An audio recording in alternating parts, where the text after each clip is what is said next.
I'm calling this meeting to order. This is a regular business meeting of the Redmond City Council held on Tuesday, June 2nd, 2026, commencing at 7 o'clock p.m. I will call roll, starting with Council President Stewart. Here. Council Vice President Nueva Camina. Here. Council Member Forsyth. Here. Council Member Prakria. Here. Council Member Parsi. Here. Council Member Soni. Here. And Council Member Kritzer. Here. Great. The first item on the agenda is a proclamation for Pride Month. Whereas the City of Redmond values diversity, equity, and inclusion and recognizes that lesbian, gay, bi, trans, queer, intersex, asexual, and other sexual and gender minority, LGBTQIA+ residents, employees, students, families, business owners, and community leaders help shape a stronger and more vibrant city.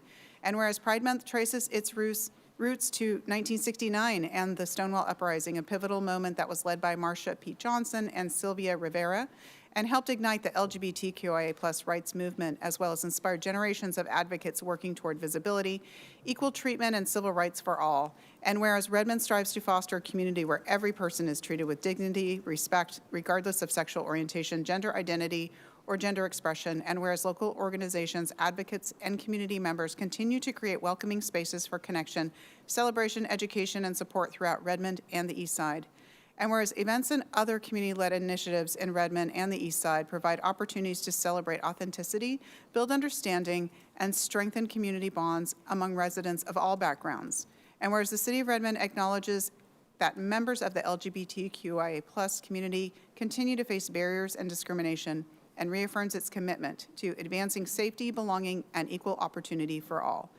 And whereas Pride Month serves both as a celebration of the contributions and resilience of LGBTQIA+ communities, and as a reminder of the ongoing work needed to ensure equity and inclusion in every part of society. Now, therefore, I, Angela Burney, Mayor of the City of Redmond, do hereby proclaim June 2026 as Pride Month in the City of Redmond and encourage all residents to join in celebrating the LGBTQIA+ community and reaffirming Redmond's commitment to inclusion and belonging for all. And we have some events coming up in this month, so if you take a look at our website, you'll see some of them. And we raised the Pride flag yesterday, which was a beautiful morning and a wonderful celebration. The first item on the agenda is items from the audience. I have the sign-in sheet for members of the public to speak tonight. When I read your name, you will come up to the podium and have 3 minutes to address the council. Council members generally will not respond to comments or questions directly at the meeting. Members of the public are welcome to email the council anytime at mayorcouncil@redmond.gov.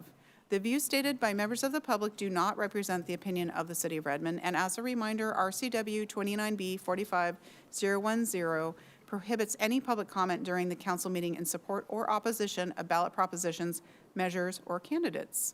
All comments must pertain to the City of Redmond business as indicated in the sign-in sheet. And remember, if you want to speak on the interim official control regulating commercial drone land uses, you will need to speak during the public hearing portion of the meeting tonight. So we have 8 people signed up to speak in person and 1 person signed up to speak remotely. Usually I call 4 names so you kind of know when you're coming up next so we can get people moving through. We have first Aaron Hamilton, then Richard Ripley, then C.K. Sharu Vitolil, and then Wolf Adriatico. And C.K., I apologize for how I said your last name. I'm sure you'll correct me. Good to go. I wish I wasn't the only voice here.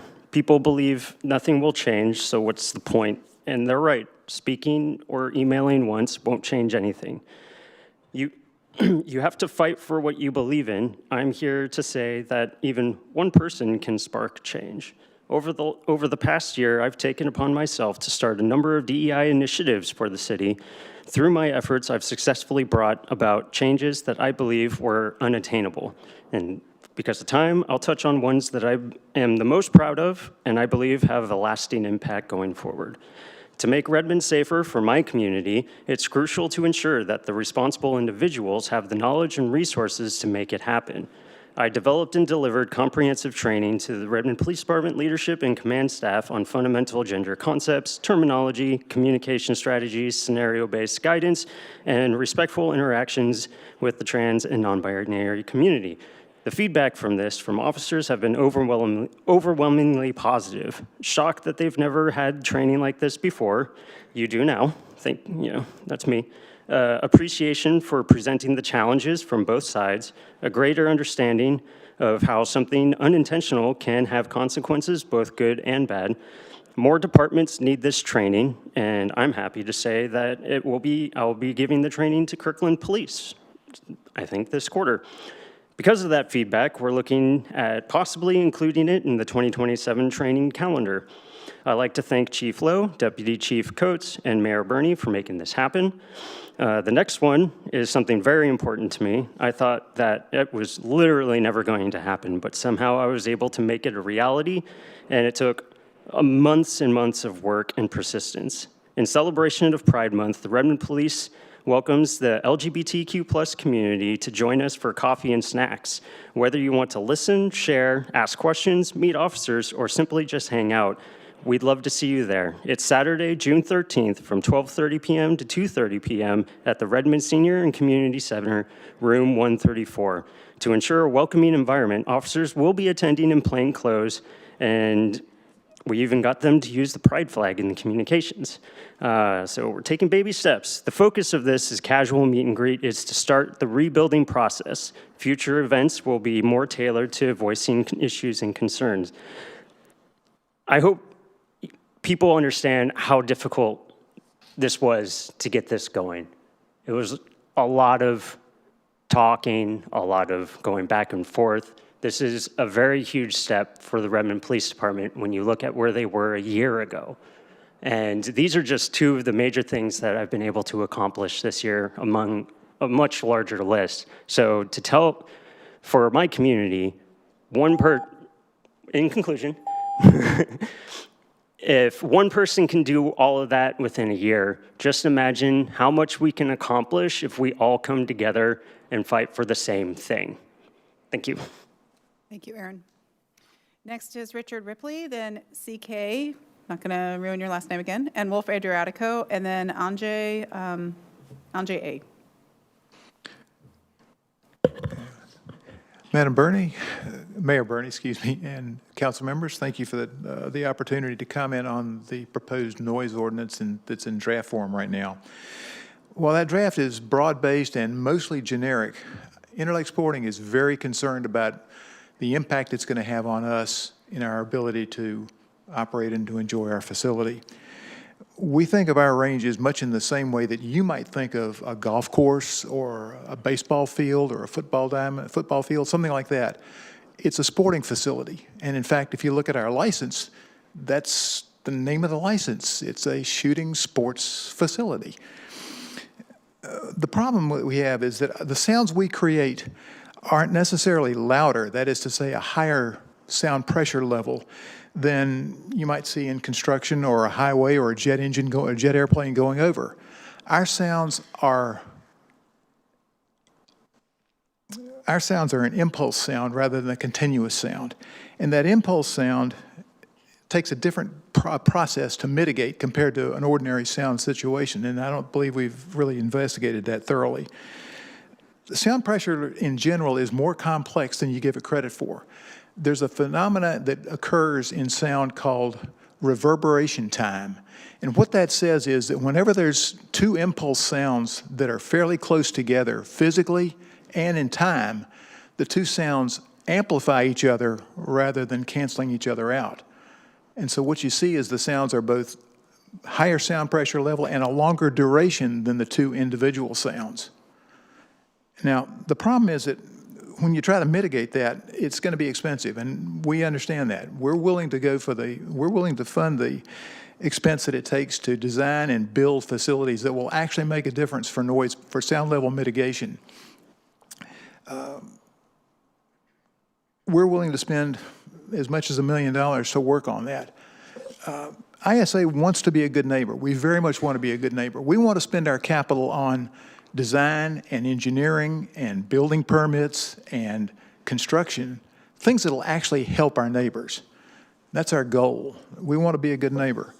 We're not asking the city to not do something with sound levels. We're asking you to pause, take a deeper dive into it, see what else can be done, and work more collaboratively with us to make this happen. if you do that, what you're going to find is there's more to it, and we're willing to help make that problem solve, but it's going to take a little more effort. Thanks for your time and attention.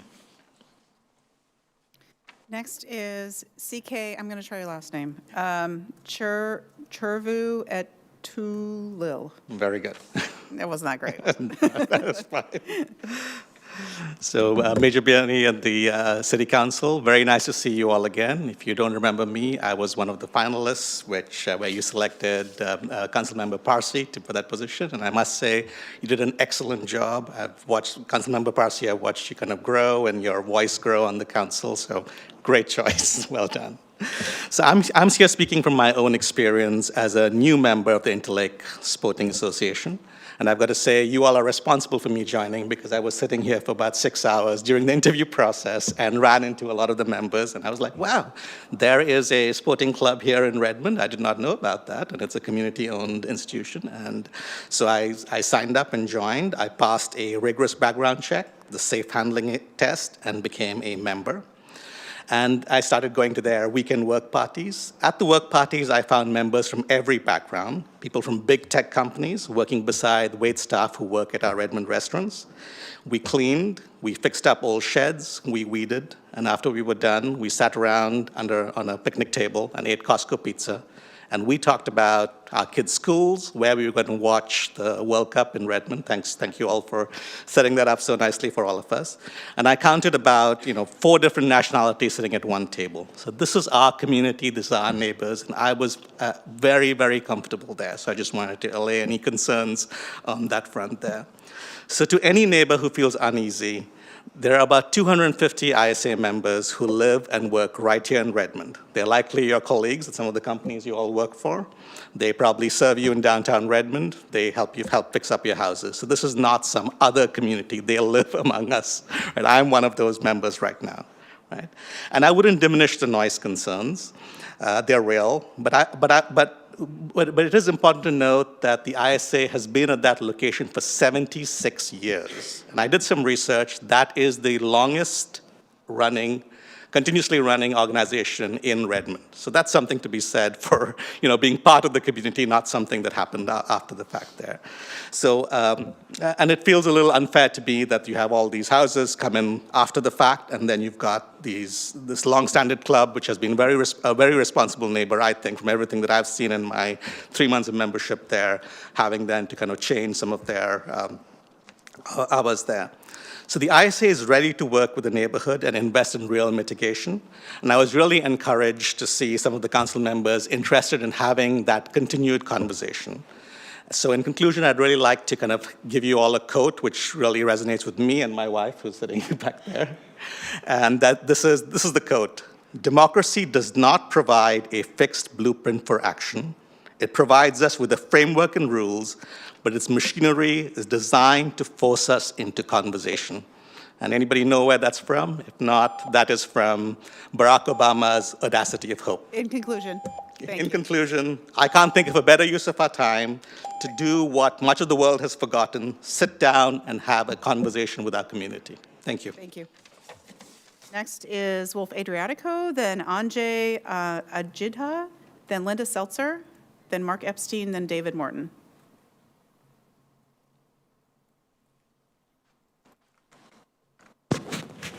Hello. That is how you pronounce my name. I'm speaking more about the Redmond Community Center at Miramore Village today than the old firehouse. I have endless admiration for teen services staff who welcomed youth from all walks of life into the old firehouse and now into RCCMV. They're the housekeepers, the mentors, the guardrails, and the heroes, at least to me and my friends, who brought Redmond's first city hall, firehouse, and police station turned YMCA into its next phase of life as a teen center, a simple title that means so much more. I'd like to pay special tribute to now former audiovisual technician for Teen Services, Cameron, who leaves in his absence a void that, as far as I or the staff know, the executive office is not seeking to fill, despite advance notice of leave to begin hiring a new AV tech to continue music programs in Miramore Village. I find this especially perplexing because the temporary studio in room 133's booth is all set up, but it's pointless without an AV tech to run classes and such out of it.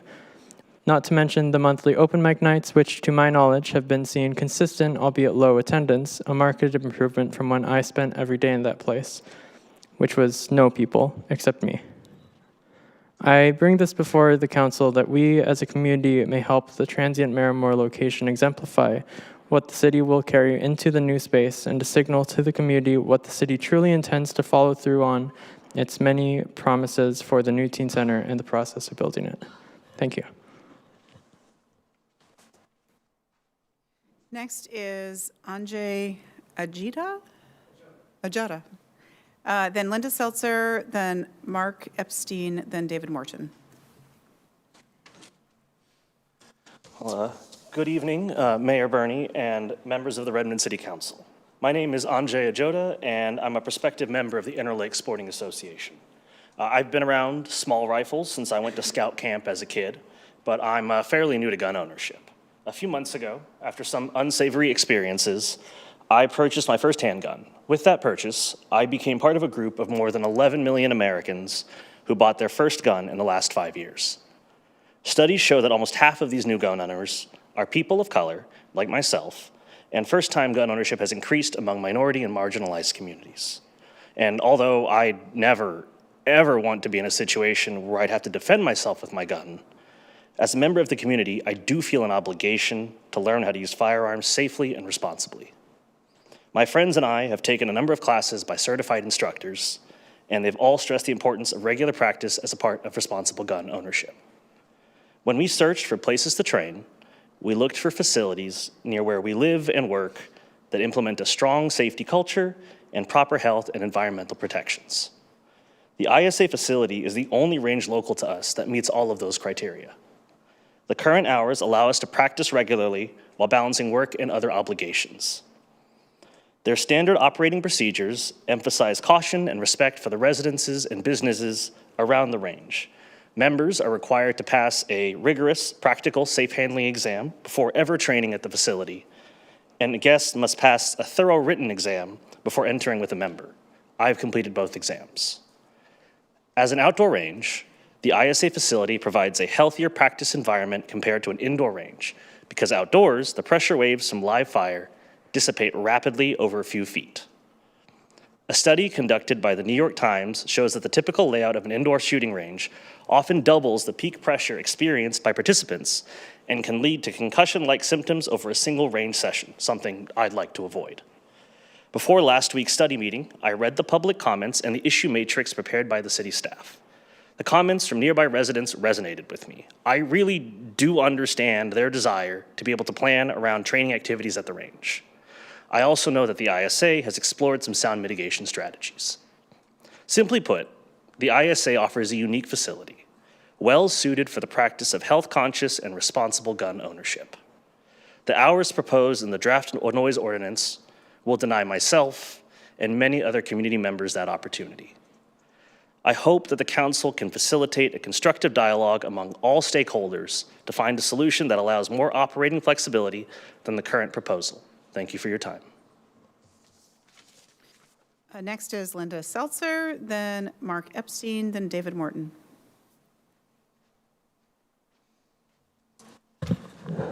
Most of the discussion about noise pollution is centering on the Sportsman's facility, but my concerns are very different. They're about noise pollution in residential neighborhoods, and this acoustics and speech was my field at AT&T Labs as an engineer.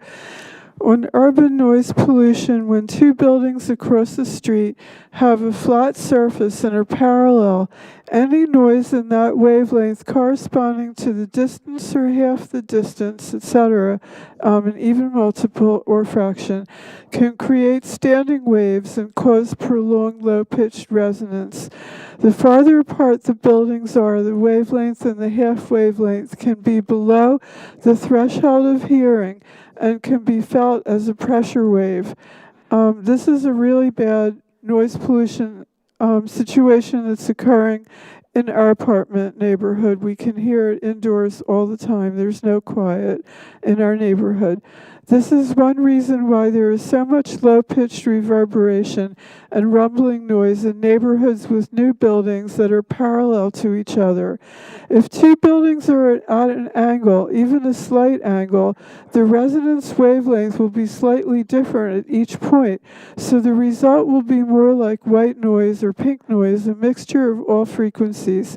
Victorian buildings and those with sculpture and decorations or courtyards scatter the noise and the wavelength, and they produce more comfortable noise like that of a white noise generator, or they don't have that problem at all. It's this practice of building solid walls that are parallel together that is causing noise pollution in our neighborhoods. Clearly, this noise pollution is reduced with distance, but sound travels through open space. Evergreen trees protect the community from noise year-round, whereas deciduous trees don't provide the same noise absorption during colder months, but we're not lining our streets with the traditional Northwest evergreens. We're using deciduous trees equally spaced. So the tree plan does not help, and the tearing down of all of these evergreen trees, near Marymore Park and near 520 and near Bear Creek, that is hurting things even worse. And I'm going to talk more about this with the issue of delivery drones, but I'll start it and repeat it. Delivery drones emit two types of noise. There is the blade noise at 100 to 300 hertz, which includes the range of fundamental frequencies for vowels. Okay, so I'm getting close to the end, so I'll stop here. Thank you. Next is Mark Epstein, then David Morton.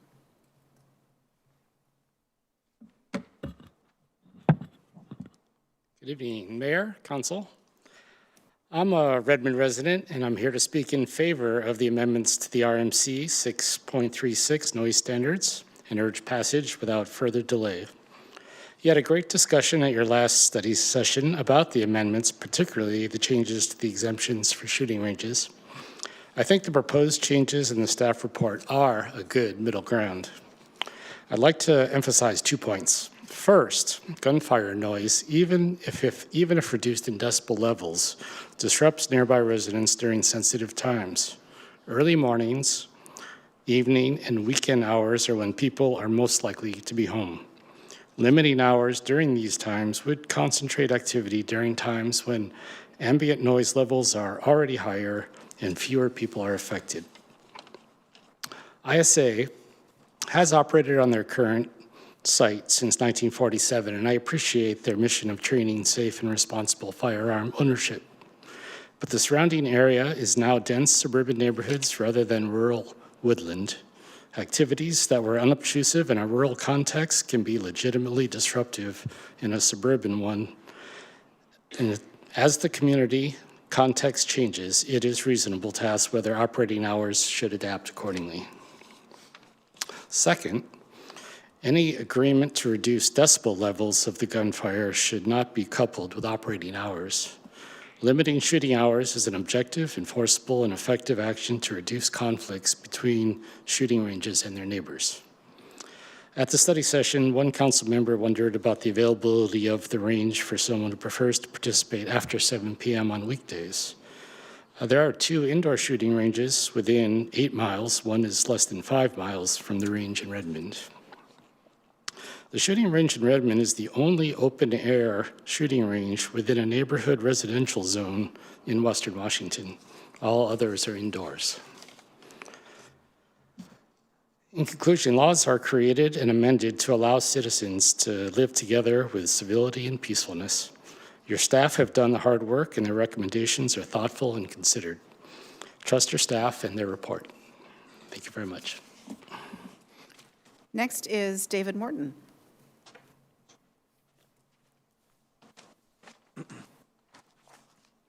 Good evening, council members and mayor. I'm David Morton. I've spoken to this council and to the Planning Commission about 9 gaps in Redmond's water management programs. Tonight, I'll address gaps 6 and 7. Gap 6, Full dependence on King County for wastewater treatment limits Redmond's ability to pursue reuse opportunities. Redmond owns its local sewer collection system, but King County provides all regional treatment and disposal. This means Redmond has no direct control over treatment standards, no independent access to treated effluent for reuse, and no seat at the table when King County makes capacity decisions. King County's Bright Water plant already distributes recycled water through purple pipelines into the Sammamish Valley. Redmond should be negotiating a long-term service agreement with King County that includes explicit provisions for reclaimed water access, but no such agreement exists. That's a gap this council can direct staff to begin closing today. Gap 7, intensifying development in Redmond's critical aquifer recharge areas, or CARAs, threatens groundwater quality and replenishment with no formal managed aquifer recharge program. Tonight's agenda makes this gap urgent and concrete.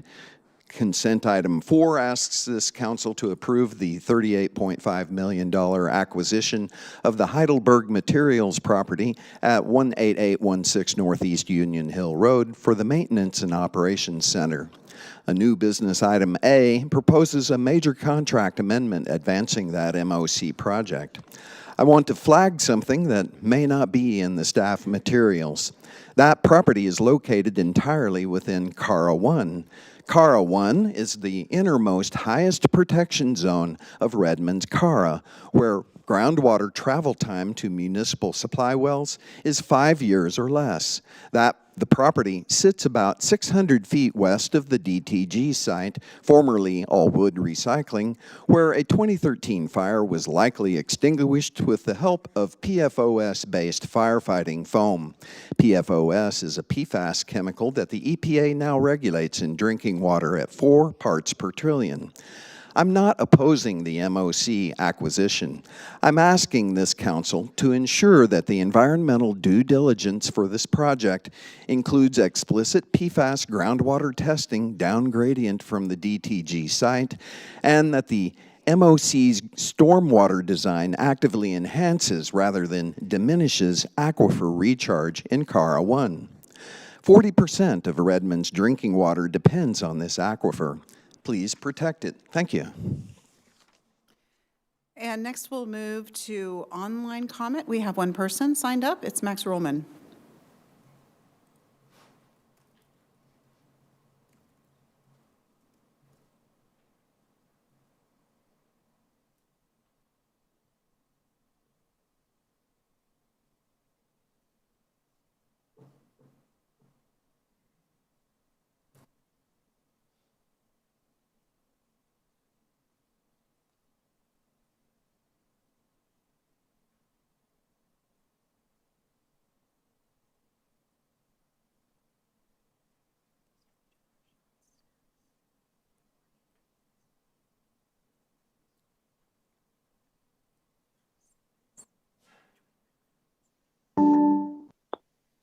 Hello. Hello, you have 3 minutes to address the council. Excellent. Just wanted to share some words of appreciation for Cameron Bower, who has recently, his last day was only a couple days ago, it was last week. And he was an incredible asset to the city. The first memory I have at the old firehouse was doing Jam with Cam on that stage. It was really cool to have that community and learn what it meant to collaborate with other musicians. I think Cameron, in a lot of ways, really embodied the punk rock ethos and attitude that I've come to really admire. He was the first person who told me about Hunter S. Thompson. He introduced me to bands like The Germs, and was one of the few people who I could really connect over old school hardcore punk with. In addition to that, he was a teacher to many, many people, and will have a lasting impact for years to come because of the skills that he's equipped us with. His passion for audio was contagious. His classes in studio and live audio recording are incredibly useful. Now, as that's what I'm studying, I am able to come into these classes with a base of knowledge because of the things that he's taught me. He was a carrier of the torch for the old firehouse. I've realized a lot of times those positions, the rec leader positions, you can't hold on to that forever. And I think he carried the torch for a long time, and he carried the legacy. He was the one who educated us about, what it was like to be there in the, mid and early 2000s, or we'll say mid 2000s, and teaching us, who was Kate Becker, what was this place. He was really pivotal in a lot of ways. He was the first person in after COVID, unless you count, I think even arguably before Chester, maybe. But as he moves on to this next chapter, I know that we're going to continue to collaborate because of his incredible skill set. But I guess I'll leave you with the question of, how do you think the city is going to be able to fulfill the motion to continue the legacy? He was incredibly pivotal and important in that, and I hope we can be creative. Thanks. Take care. Items from the audience is now closed. Our next item of business is the consent agenda. Is there a motion to approve the consent agenda? So moved. Oh, I apologize. Oh, did you sign up for, I think this sheet you signed up on was for the drone, but come on up. Tell me your name and we will, hang on. let me- Good evening, council members and Just a mayor. mo- One moment. Tell me your name. Henry. You're Henry. Oh, Yeah. wonderful. Thank you. Right, and you're not speaking about drones. No, I'm not. You're speaking about something else. Yes. Okay, great. Thank you. All right, thank you. Please go ahead. Good evening, council members and mayor. My name is Henry, and I'm the VP of the HOA North Rose Hill West. So I have a handout for all of you guys, and then this is our neighborhood right here, our HOA on the upper right corner. So I'm here tonight because there has been a coordinated effort by the other HOA to exclude us from the conversation. They falsely claim we are too far away from the Intersports Association, which is not true, and we have a immediate border with IAC, and then. We are closest neighbors, and then our residents do not find IAC to be nurses. I'm not here to act as a spokesperson for IAC, but here to defend the fundamental principle of fairness and community planning. IAC has been opening safely on the land since 1947. Our homes and then those in other HOAs were built around the early 2000s and 2020s. Every homeowner who bought property over there knew they were moving next to a gun range, and it's dangerous precedent to allow newly established majority to arbitrarily strip away the operation rights and the resources of historical community assets just because they move in next door and they decide they don't like it. Furthermore, closing and restricting IAC creates a genuine public safety hazard. Firearm ownership is a right. It's not a privilege.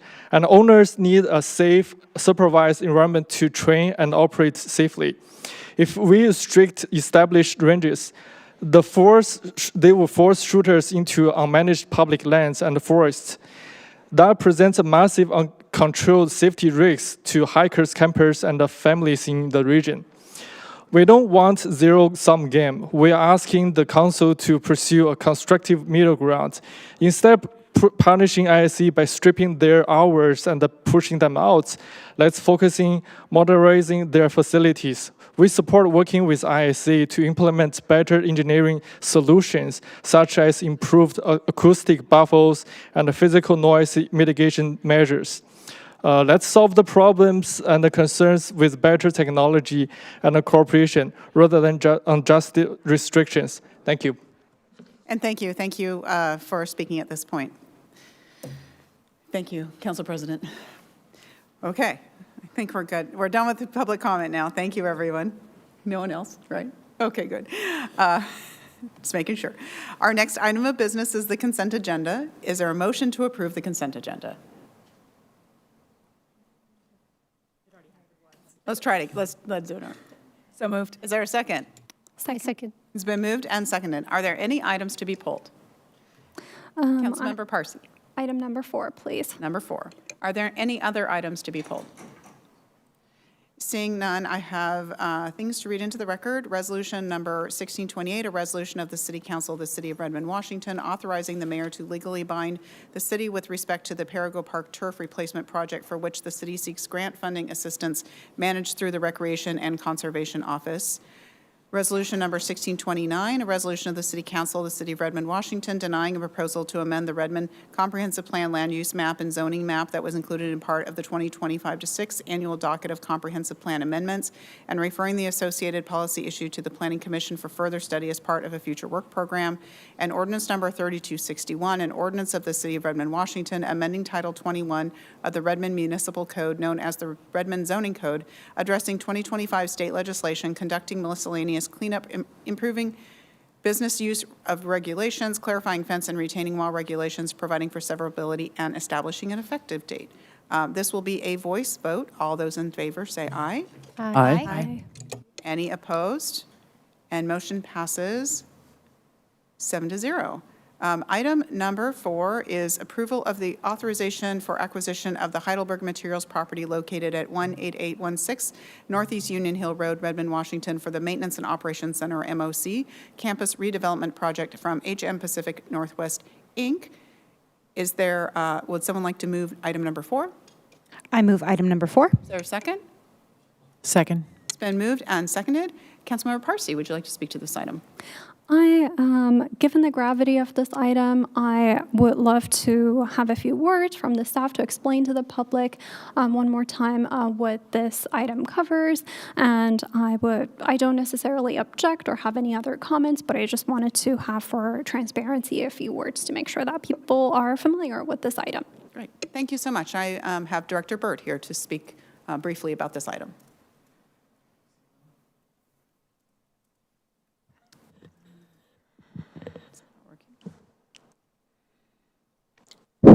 There we go. Thank you. Good evening, Council. Aaron Burt, Public Works Director. Yes, in this action, we are asking Council to approve the purchase of a 10-plus acre parcel off of Union Hill Road that will help facilitate the rebuilding of the Maintenance and Operations Center. The Maintenance and Operations Center, which currently houses the Public Works Department, the Parks Department, and the Facilities Department at our current location, is outdated and no longer meets the operational needs for a growing and expanding city. The intent of this property would be to facilitate and build a multi-generational facility that should meet the needs of these operational components for the next 50 to 75 years.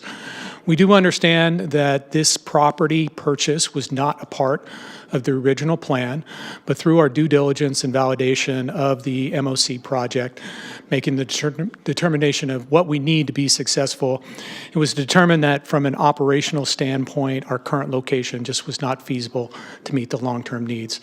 We went through a rigorous process of looking at alternatives for different sites, and fortunately, this property did become available. As you're well aware, industrial land within the city of Redmond is scarce and few and far between. This process to ask council to purchase this property was on a compressed timeline, but through the due diligence of staff working with our partners and the assessment of the property, we feel it is in the best interest of the city to make this purchase moving forward. Happy to answer any other questions. Thank you, Director. Are there any questions for him this evening? Councilmember Kritzer? Not a question, but I do have a comment before we vote. Go right ahead. Okay, great. Well, actually, I'll just say thank you, Director Burt, and thanks to the staff and the team that has been doing the due diligence around this. I think we had a very rigorous study session about the MOC project, in which we also discussed the alternative that I'll make it clear for the public, which would be if we didn't acquire a new site to build this on, that we would have to distribute operations while we renovate on our existing MOC site, which also may have impacts. For example, we heard from the public concerns about environmental impacts that also might have environmental impacts as well. One thing I think for our council that is a value is making sure that we're protecting our environment and our groundwater, and actually having good public works operations is very important to that. And I guess a question for you is, can you speak to how we are going to make sure that as we move forward on this project that we also do mitigate any impacts to Carl One as well as to our environment on this site? Yes, absolutely. So a large component anytime that you're paving, you have to have a very rigorous stormwater management and water protection plan that is built into our validation process and will be a key component of this project. Fortunately for us, on the northwest corner of this site, there's already a retention pond that the city owns. It's not a part of this property purchase, but we will be able to use that infrastructure as well as part of the environmental protection for stormwater runoff. Great, thank you. And I will just say that I look forward to us continuing the discussions about this project and the development there and making sure that we are attending to those issues. I also think, given the different options, that this is also a prudent financial decision, even if it is a big one for us to make. Thank you. Thank you. Any other comments or questions from council on this item? Great. Thank you, Director Burt. Thank you. All right. Seeing none, this will be a voice vote. All those in favor say aye. Aye. Aye. Any opposed? And motion carries 7-0. Thank you, everyone. That's right. Our next item of business is a public hearing for an interim official control regulating commercial drone land uses. Carol Helland, Director of Planning and Community Development, will introduce this item.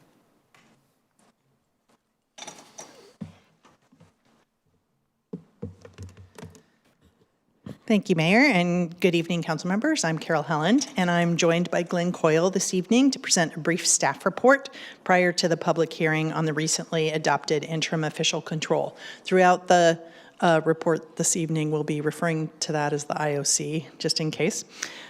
Simplifies that a little bit.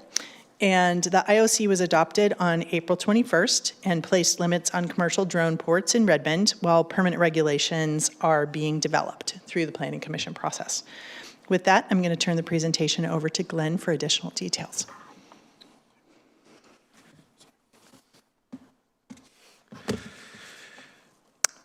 Good evening, council members. I'm Glenn Coyle, Senior Planner in the Long Range Planning Team. I will provide a brief recap and overview of the ordinance before we move to public testimony, followed by council deliberation on next steps.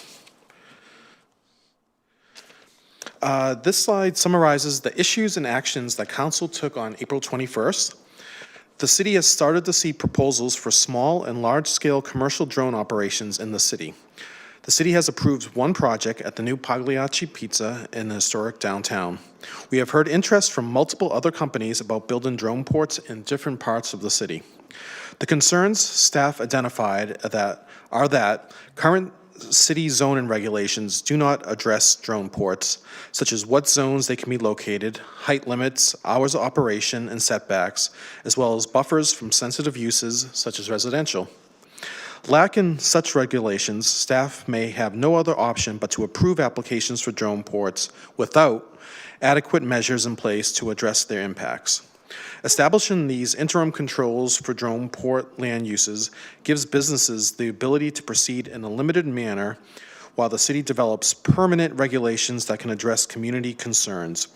This helps to balance the typical community engagement process while maintaining Redmond as a great place to conduct business. This slide shows the scope of the IOC.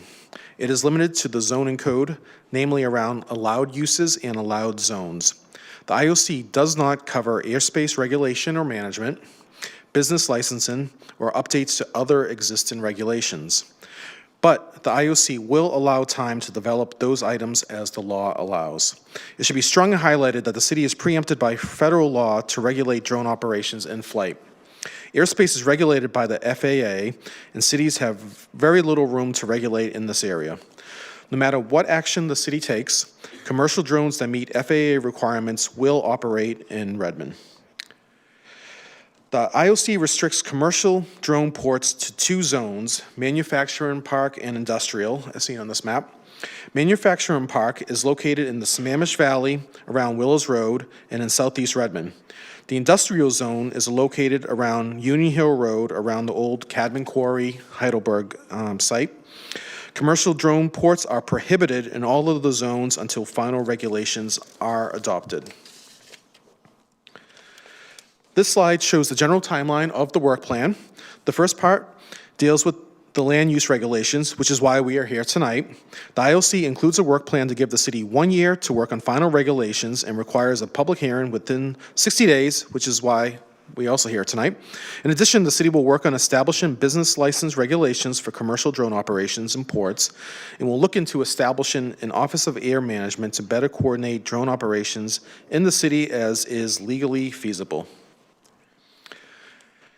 As noted, the IOC includes an adopted work plan to allow 1 year to finalize regulations. This slide shows the work plan. It generally follows a similar process as any other zoning code update. We will conduct community engagement, and it will be reviewed by the technical committee. The planning commission will then review and hold a public hearing and make a recommendation, with council taking final action by April of 2027. The next three slides show maps and analysis of the required 500-foot buffers that would separate drone ports from playgrounds, parks, daycares, schools, fire stations, municipal campuses, and homes. These maps do not show the 200-foot shoreline setback that would impact industrial properties south of Evans Creek. And I appreciate these maps may be a little confusing to read with all the colors and circles, and I'm happy to go through during the discussion after. So with that, I turn it back to the mayor. Great, thank you so much. Do we have any questions for staff at this time before the hearing? Councilmember Parkria. Thank you for the presentation. Can you elaborate on the 200-foot setback that you just talked about? Yes, our shoreline master program also, that's a critical areas regulation. All our streams and rivers in lake have a 200-foot setback for that limit certain uses along the shoreline. That's pretty standard in our code for a lot of other uses, so that's just one additional one that would apply to this also. Yep. I just want to make one bit of clarification. The shoreline jurisdiction is 200 feet from our lakes and rivers and streams. In this case, in the interim official control, we said that the drone ports couldn't be located in the shoreline district. So that's why it ends up, it's not really a buffer from those things, because you'll see down along Lake Sammamish, there are houses within 200 feet of the lake, for instance. But in this case, we said no drone ports within shoreline jurisdiction. And that would include Evans Creek, which is at the kind of above the pink area on your screen north of the industrial area in southeast Redmond. Thank you for that clarification. Councilmember Kritzer? Can you speak to other similar regulations that we see in other jurisdictions within the Puget Sound? And especially King County, since some of the areas just outside of Redmond might be under consideration. Yes, so we have surveyed some of our surrounding communities over the last, as we've been researching this. I also did another follow-up email today. I haven't heard back from folks yet, but when we had initial discussion, nobody has actually that we had talked to, Kirkland, Bellevue, Woodinville. I also looked at some of the codes of other cities. They hadn't adopted any regulations here on the east side, and they haven't heard of any particular interest either at this time. But I will follow up and continue to kind of track that. Any other questions for staff at this time? All right, great. Thank you very much.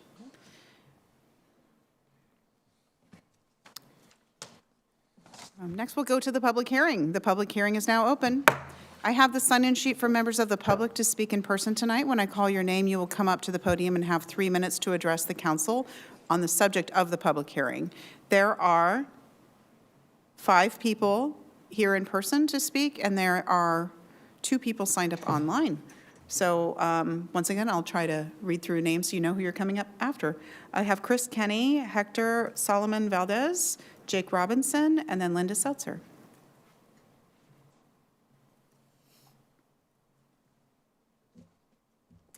Good evening. My name is Chris Kenny. I'm a vice president at Zipline. We're going to have 3 speakers tonight, so we're happy to answer questions. Thank you. We're happy to answer questions after each one, or if you want to wait till all of us to speak, we're happy to do that as well. We started delivering via drone a decade ago, delivering blood, medicine, emergency medical supplies across Rwanda and expanding across Africa. That work cut delivery times from hours to days, or from hours or days to minutes, and has helped save over 20,000 lives to date. Early last year, we launched our urban and suburban U.S. system, slightly different type of technology. And today, we serve more than 20 U.S. communities. We're currently expanding swiftly across the U.S. and especially in Western Washington. So we do this by using small autonomous electric drones to deliver goods directly to homes and businesses. That means that we can take 4,000-pound gas combustion vehicles off the street that are currently delivering 5-pound payloads like food delivery, and replace it with something that is much lower emission, safer, quieter, and reduces the amount of traffic on the streets. Zipline directly supports goals in the Redmond 2050 and the Transportation Master Plan. Every drone delivery is replacing a short, single-purpose car trip. That means fewer vehicle trips, lower vehicle miles, and less pressure on local roads. Because our aircraft are all electric and use much less energy to deliver the same payload, it also supports Redmond's climate and sustainability goals. So, I just want to highlight this is not a speculative technology. There's been a discussion of drone delivery and drones for better part of a decade. This is something that is in use today. We're already operating at significant scale across real neighborhoods, real communities, and we found that communities love the service. We've completed more than 2 million deliveries overall, including hundreds of thousands in the United States alone, all safely and without any injury, of course. We understand that communities have real questions about noise, about safety, privacy, first responder coordination. We take those questions extremely seriously and believe it is our responsibility to earn your trust. We appreciate the productive conversations we have already had in Redmond and look forward to continuing that process. Again, I'm happy to answer questions or wait till the end. Thank you. Next is Hector Solomon Valdez. Good evening, Mayor and Council. My name is Hector Soliman Valdez. I am a local government affairs manager with Zipline. I want to thank the Council for commencing this conversation around drone deliveries. We understand that this is a new technology, and as we mentioned, we look forward to engaging the community further as we launch in the Seattle metro area. I will use my time to walk you through the process we undertook to identify sites where we can operate and still fit within your IOC. Your IOC allows for drone deliveries sites to be placed in manufacturing park zones and industrial zones. We were able to identify 2 small properties that fit the manufacturing park zoning, one near Willows Run Golf Complex and one in the eastern portion of Redmond, bounded by Northeast Unionville Road and the 202. We also found a site in the industrial zoning district. However, it too is effectively unusable because of the layered setback constraints in the IOC as currently drafted. And so I want to kind of go through really quickly the setbacks in the current IOC. There's a 200-foot setback requirement from all shorelines, as was stated in the presentation. This includes several small creeks. There's a 50-foot setback from all property lines. This effectively prohibits the use on any smaller sites with buildings or any meaningful portion of the property. And lastly, there's a 500-foot setback from a long list of uses, whether that's parks, daycare, facilities, libraries, residents, and playgrounds. All of these restrictions together effectively reduce the ability to find sites in the MP and I zones. We are looking at some relatively small sites that, so between a 200-foot setback from a small creek at the rear of the site, the 50-foot setback from all property lines, and a 500-foot setback from a park, these again would fairly restrict all of those, including those sites that we're looking at. And so I know Jake from my team will continue this conversation, and we'll be happy to answer any questions. Next is Jake Robinson, then Linda Seltzer, then David Morton. Thank you, Mayor Bernie and Council. My name is Jake Robinson, and I'm on the State and Local Government Affairs team at Zipline. Zipline has just, after all of that discussion, we just have one simple recommendation on the IOC. We're not aware of any other use in Redmond zoning ordinance that is subject to the type of layered setback restrictions, particularly in the manufacturing park and industrial zones, which have a very limited set of higher intensity permitted uses. So if the setbacks are going to remain, we recommend that the council change just this one change, the 50-foot setback from all property lines in those zones, to change that to a 50-foot setback from the boundaries of the manufacturing park and industrial zones, the outer boundaries. We encourage you to consult with your planning department on this option before approving the proposal as currently drafted. With this one change, there would be potential for Zipline to bring operations to Redmond. We're not looking to rewrite the IOC. We just want to make sure it functions as an actual interim framework instead of a moratorium. We found that when we looked at the sites, at the parcels, there are very few options, specifically that 50-foot setback. Most of these property lots are small, and so if you put a 50-foot boundary from every single site, it eliminates entire significant areas. Even I think it even eliminated an entire section of one of your zones. So in conclusion, drone delivery aligns with Redmond 2050 in a number of ways, including reducing vehicle miles traveled, advancing your city's vision of complete neighborhoods, aligning with climate and sustainability objectives, and improving access to residents for everyday needs. We're a company that wants to be in Redmond. We have engaged in good faith, and we will continue to do this the right way. We're simply asking that the IOC framework gives us a fair shot at finding a viable site.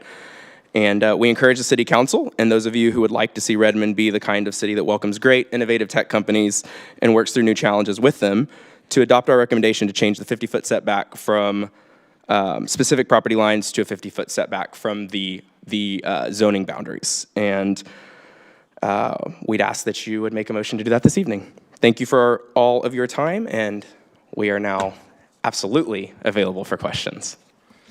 Thank you. Next is Linda Seltzer, then David Morton.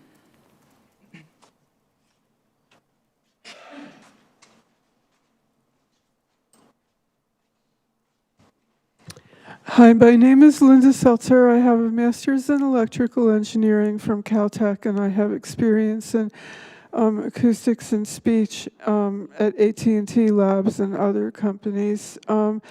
So first, I don't understand the use cases of these drones. How are they going to be used? Are they going to send drones into residential deliveries? I mean, well, I don't understand, like, are the drones just going to go from one manufacturing area to another? Where are they going to fly overhead? So I think we have to be clear about the use cases. And I don't think that any action should be taken as a permanent measure. There really needs to be a trial run first to see actually what it's about and what the noise is about. Delivery drones emit two types of noise. First, there is blade noise at 100 to 300 hertz. This includes the range of fundamental frequencies when women pronounce vowels, and most of the range of that for men. The noise from the airframe and the airspeed controllers is about 1,000 to 5,000 hertz. This goes up beyond the highest range of standard telephone quality, but includes a lot of that quality that goes up to 3,000 hertz. So you can compare that reduces, that's less than the broader spectrum of hi-fi, but broader than regular telephony. The blade noise overlaps with consonants, and high-frequency noise interferes with vowel formants, the resonance from the changing shape of the vocal tract. Therefore, this affects both intelligibility and quality in hearing and understanding speech. With respect to loudness, a delivery drone cruising 200 to 400 feet above ground results in a noise of about 45 to 55 acoustic decibels, corresponding to a passing delivery van or traffic. During descent at 15 to 30 feet, hovering above a yard, it is 61 decibels, corresponding to normal conversation or a refrigerator. At takeoff or landing at 10 to 30 feet, it is 75 to 85 dBA, like a vacuum cleaner or loud garbage disposal. Multiple drones in an area would mean the sum of all the noise, like each one is added together. So if you have two of them, you have 70 to 85 plus 70 to 85, which is like way above anything that's acceptable for people's noise. So if you have two of them taking off or landing, that's like way above the range of acceptability for the ears in terms of dB. Thank you for considering this. Next is David Morton, and then we'll go online.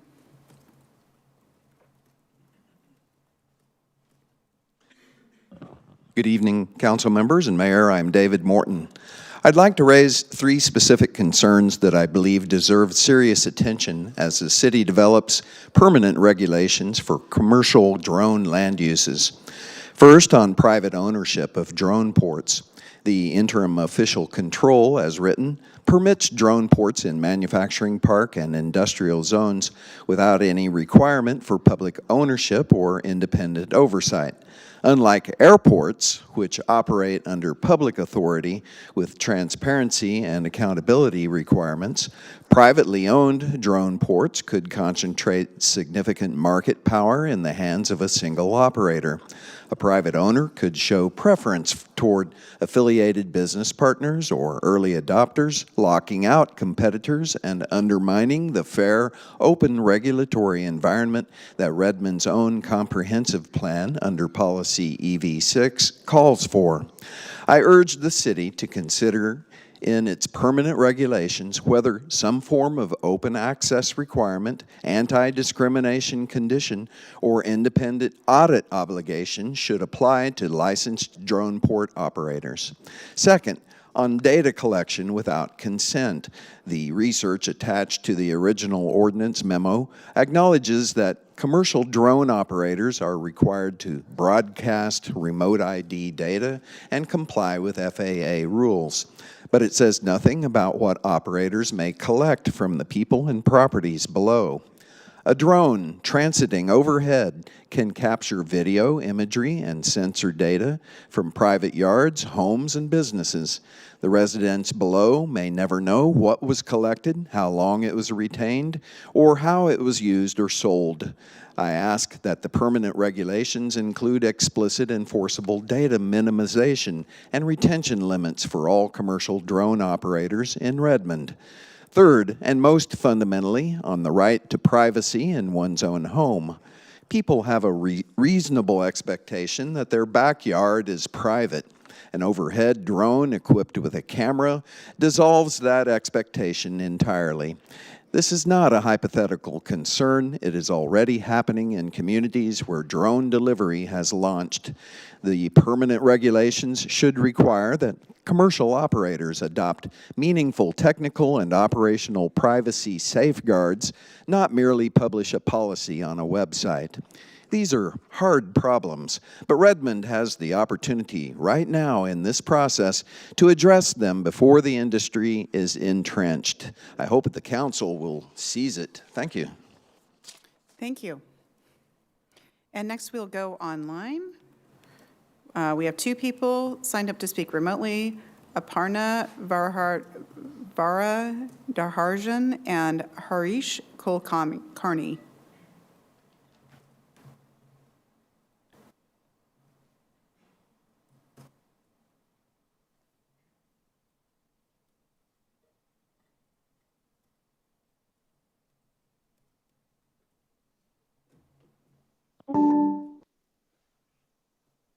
Hello. Hello, you have 3 minutes to address the council. Hi, City Council. Thank you for hearing me today. My name is Aparna. I'm speaking as a city resident and not as a planning commissioner. As I've emailed you the comments, I would just like to reiterate some for the listening audience. I strongly urge the City Council to put a moratorium on allowing drone hubs anywhere in the city, including the zones that were approved by the ICO. Or IOC. There is no emergency situation here that merits such a hasty decision without due diligence. Privacy is the primary concern, and we have really not addressed it. We do not know enough about the drones and their intended use, which companies are likely to use it. We have no control over that once it is zoned. The data sharing by the companies, even for deliveries, the provenance is not known. We don't know what they will record, when they will record, who will they share it with, and how much they might sell it for. They might even look at FBI requesting this data, and we have no control over any other government agencies requesting this data as well. Commercial drones can be used for so many purposes, from delivery to surveillance, and we have no idea how to protect ourselves from this. This can hurt our community. We also need to understand this is deliberate, has to be a deliberate action because this is completely new territory for all of us. As we know, none of the neighboring jurisdictions have any such regulations. So we have to be more cautious in our approach rather than less. We should not want to condone or support surveillance of any kind. The idea that government has to be innovative is, I think, false. The first role of government is to keep our residents safe and help them thrive. Innovation in those activities will help, but not at the expense of fundamental safety. And then there are all the other issues that we need to consider that have also been brought up. Noise, public nuisance, harassment, property damage, the city's liability, and how are we going to enforce any privacy controls? And I do not want to forget the trees that we so love. What's going to happen if we have a lot of drones operating, big ones operating? So while the council did make a lot of good arguments on flock cameras last week, I think some of these arguments apply to the drone hub as well. We had a lot of deliberations on flock camera issues, and I think this one deserves as much consideration, if not more. Personally, I think Redmond should be a city that does not allow the... And thank you. In conclusion, hello? Yes, in conclusion. In conclusion, I think we should not allow this land use, but at least in the interim, we should have a moratorium on it. Thank you. Thank you. Next is Harish Kulkarni.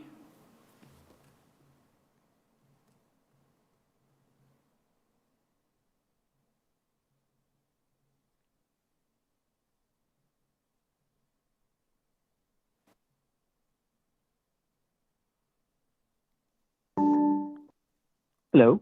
Hello, you have 3 minutes to address the council. Thank you. Thank you, Redmond City Council. I'm Harif Kulkarni, a resident of Redmond. Thank you for this opportunity to comment on RZC 2104-2075 for commercial drone uses. The council has adopted this as an emergency ordinance with the justification that without this ordinance, companies may rush to West before drone port specific regulations are adopted. Companies wanting to deliver packages by drones does indeed constitute a public emergency, but not in the way the ordinance has been drafted to allow the companies to do so without a transparent public debate. Ordinance 2104-2075 only addresses location, scale, and hours of operation while omitting everything else. You are correct in identifying that this is a public emergency.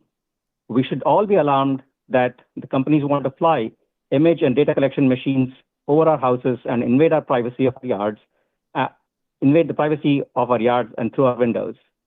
We should be worried that this data will be collected at scale and integrated with all of the data that is collected about us on the internet. We should be concerned that this data will then be sold and traded to all of the firms and integrated into AI models that make decisions about us without us. Our privacy is constantly being eroded in minute ways like water on a rock. The only defense against this constant erosion is an embankment of good policy at every opportunity we get. Companies wanting to deliver packages using drones is one such opportunity.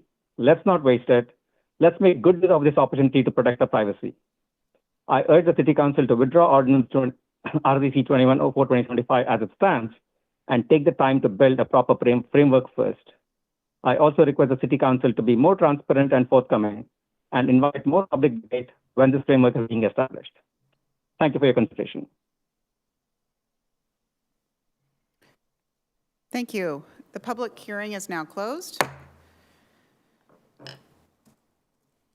And this item will, Director Helen, could you share what's next step for this item?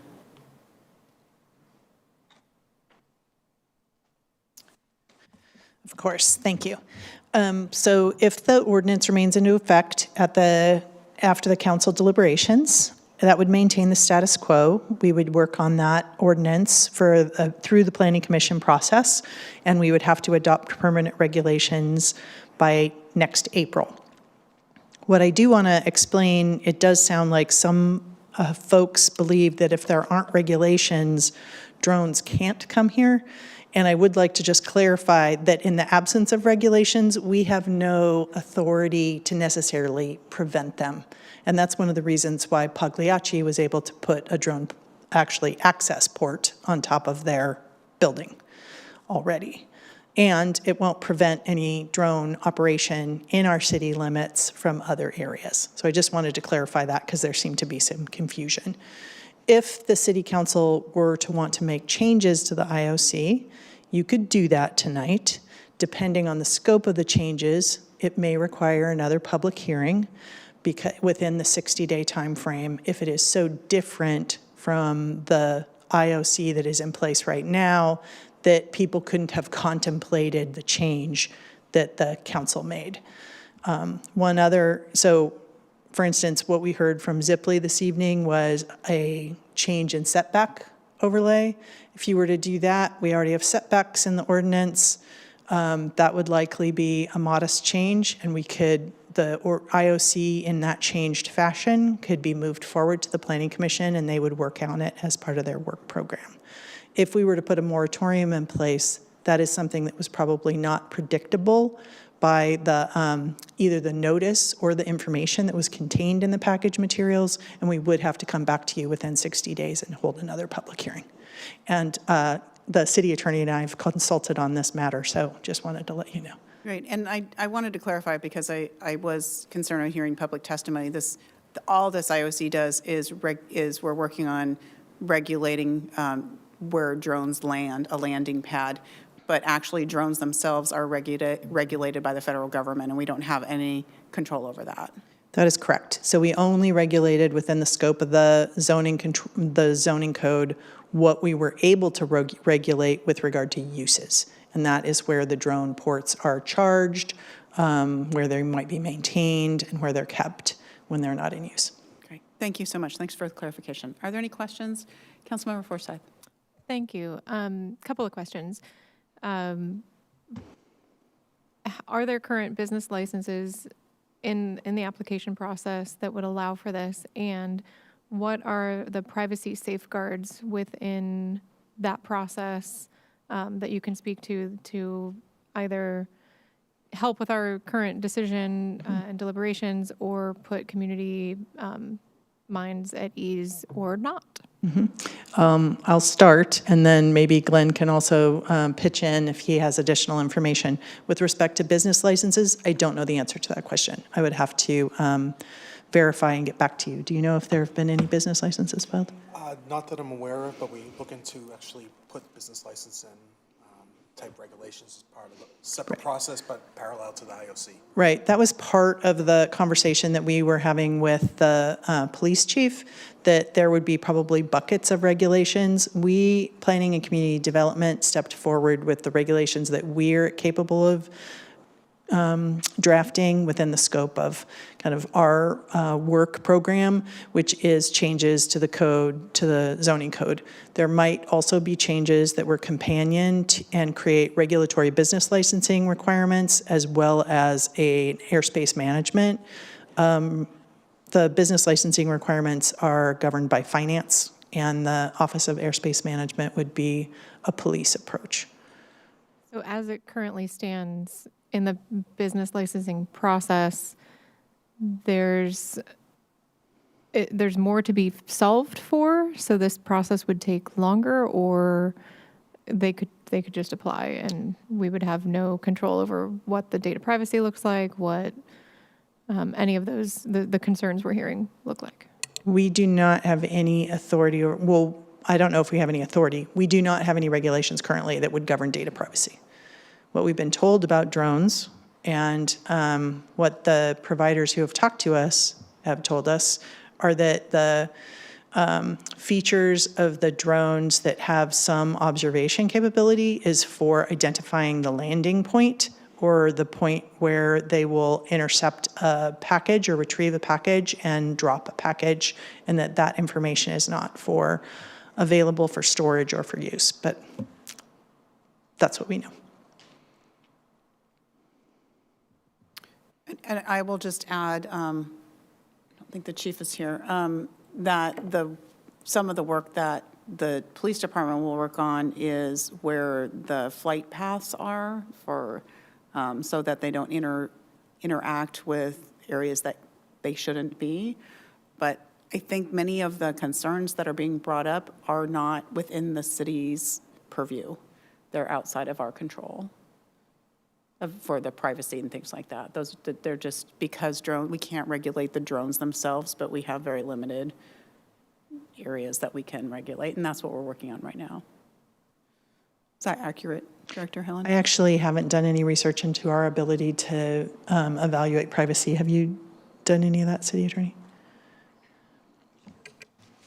I have not done a deep dive on that. I will say just generally, and appreciate the conversation around the public safety and the privacy concerns, which are valid community concerns. But there is a balance that we're continuing to look at of the authority of the FAA versus what you can regulate locally. And it seems to be a division between what's on the ground and then what's in the air.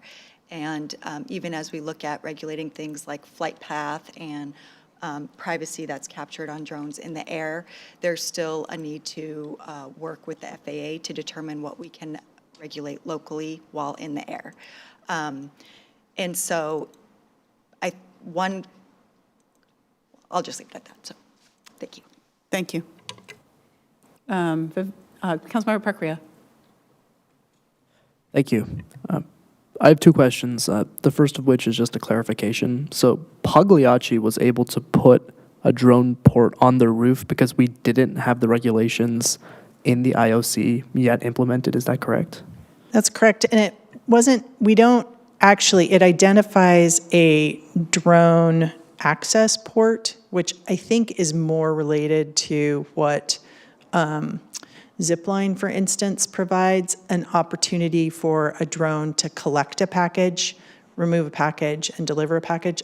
I don't think Pagliacci has plans to create its own drone program. I think that they were looking to have a third party provide that service.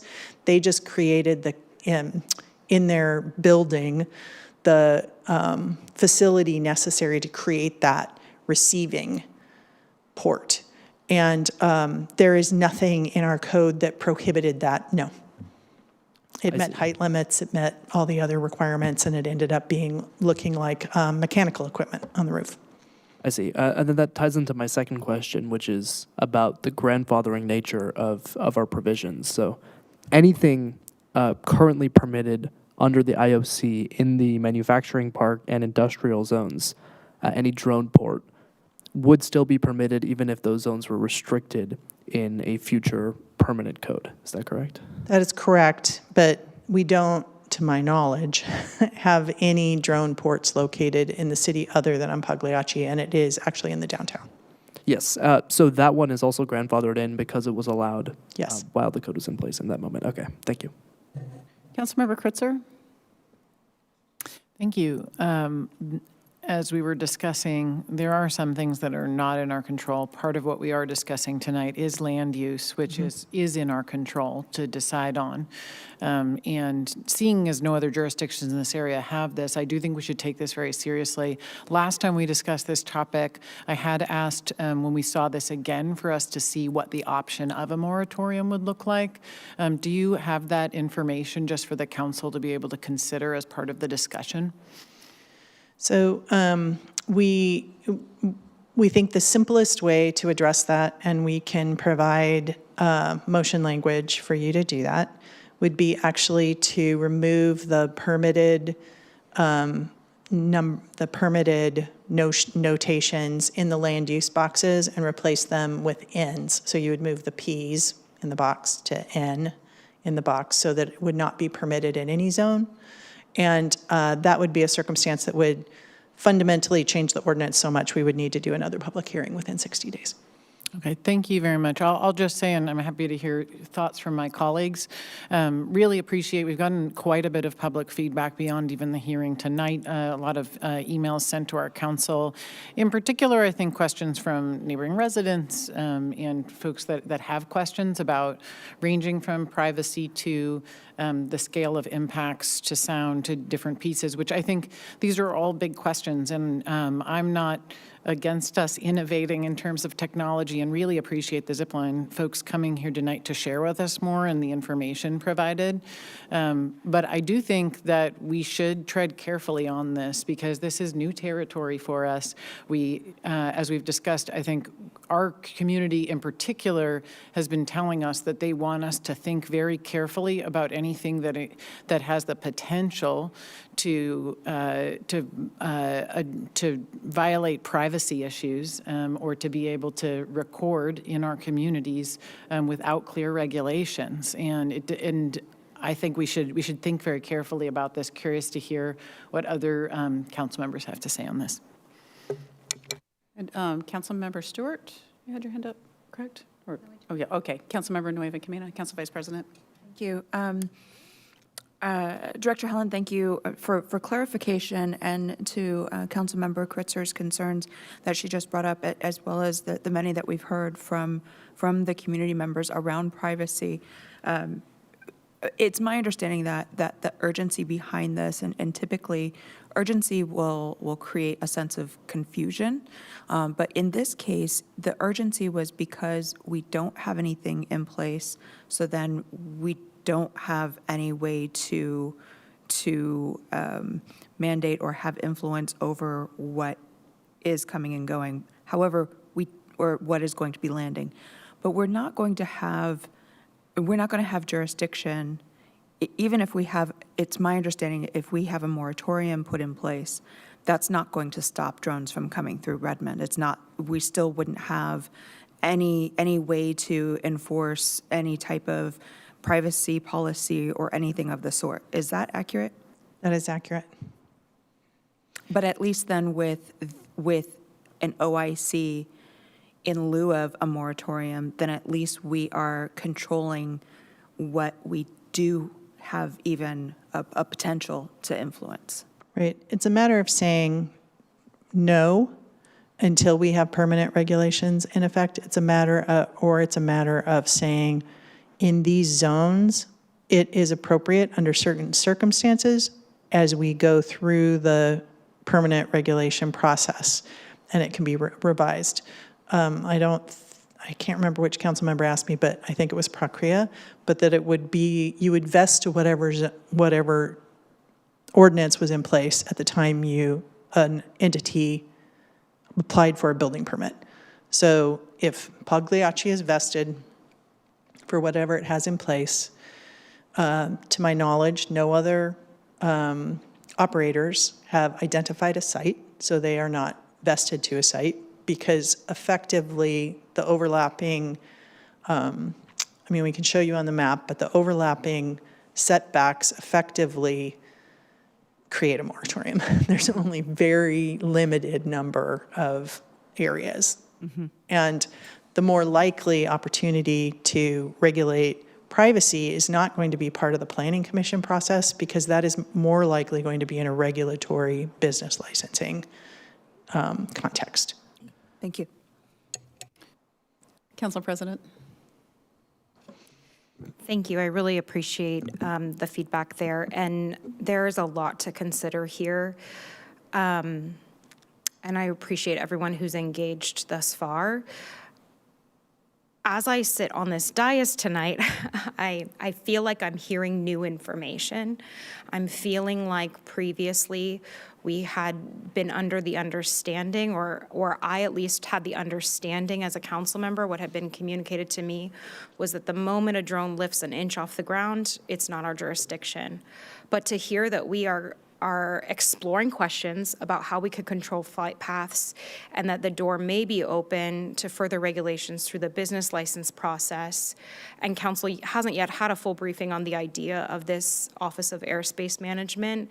I was one of the council members who previously was okay with leaving these two zones open, but feeling like we're hearing new information here, and it's feeling like we should take our time. That's making me feel like we should go, if we already have a de facto moratorium, we should finish the job and set a public hearing date and continue to get more feedback and to do deep stakeholder engagement. And sometimes the city of Redmond has to be groundbreaking, and I have to imagine that our neighboring jurisdictions, including, through the relationships that so many in this room have, that if we go first, we will start a regional conversation. And that feels like pretty sacred and like a responsibility that we should get right. So this is not exactly what I thought the conversation was going to be today, but hearing this new information, I would be ready to proceed with amending the prior interim official control. Councilmember Parsi. I am grateful for the updates from the staff, from Ziply, who's here with us today, and from the public, who conducted so much research independently and shared that information with everyone.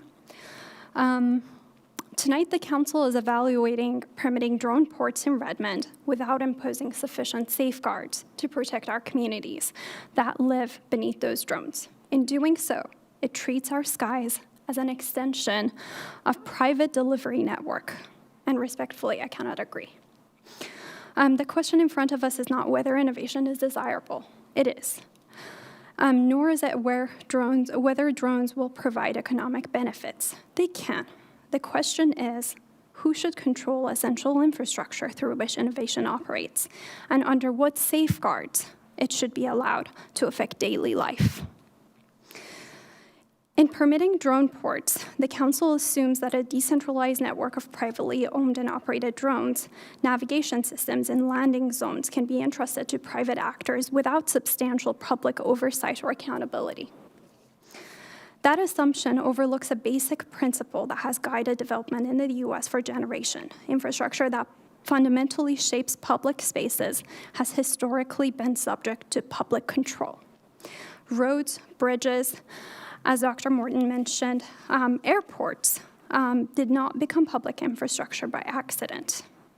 They became public infrastructure because private convenience alone could not adequately account for the interest of all. The same concern is present tonight, and it is magnified when the same entity that can control both the infrastructure can control the data generated from its use. Drones don't just transport goods, they collect data as a part of their operation. The accumulation of information authority can reinforce economic authority, creating feedback loops that further entrench dominance and further diminish alternatives. The government should not have ownership of every important network, but it should use caution when the control of essential infrastructure and collection of vast quantities of personal and community information is at stake. And it's important to note that new technologies rarely distribute their benefits and burdens equally. In this case, who bears the cost? People living in the densest neighborhood are likely the ones who will bear the majority of the burden of the noise and the surveillance. And I'm quoting here, each time we change precedent, we're changing the contour of a right that people thought they had.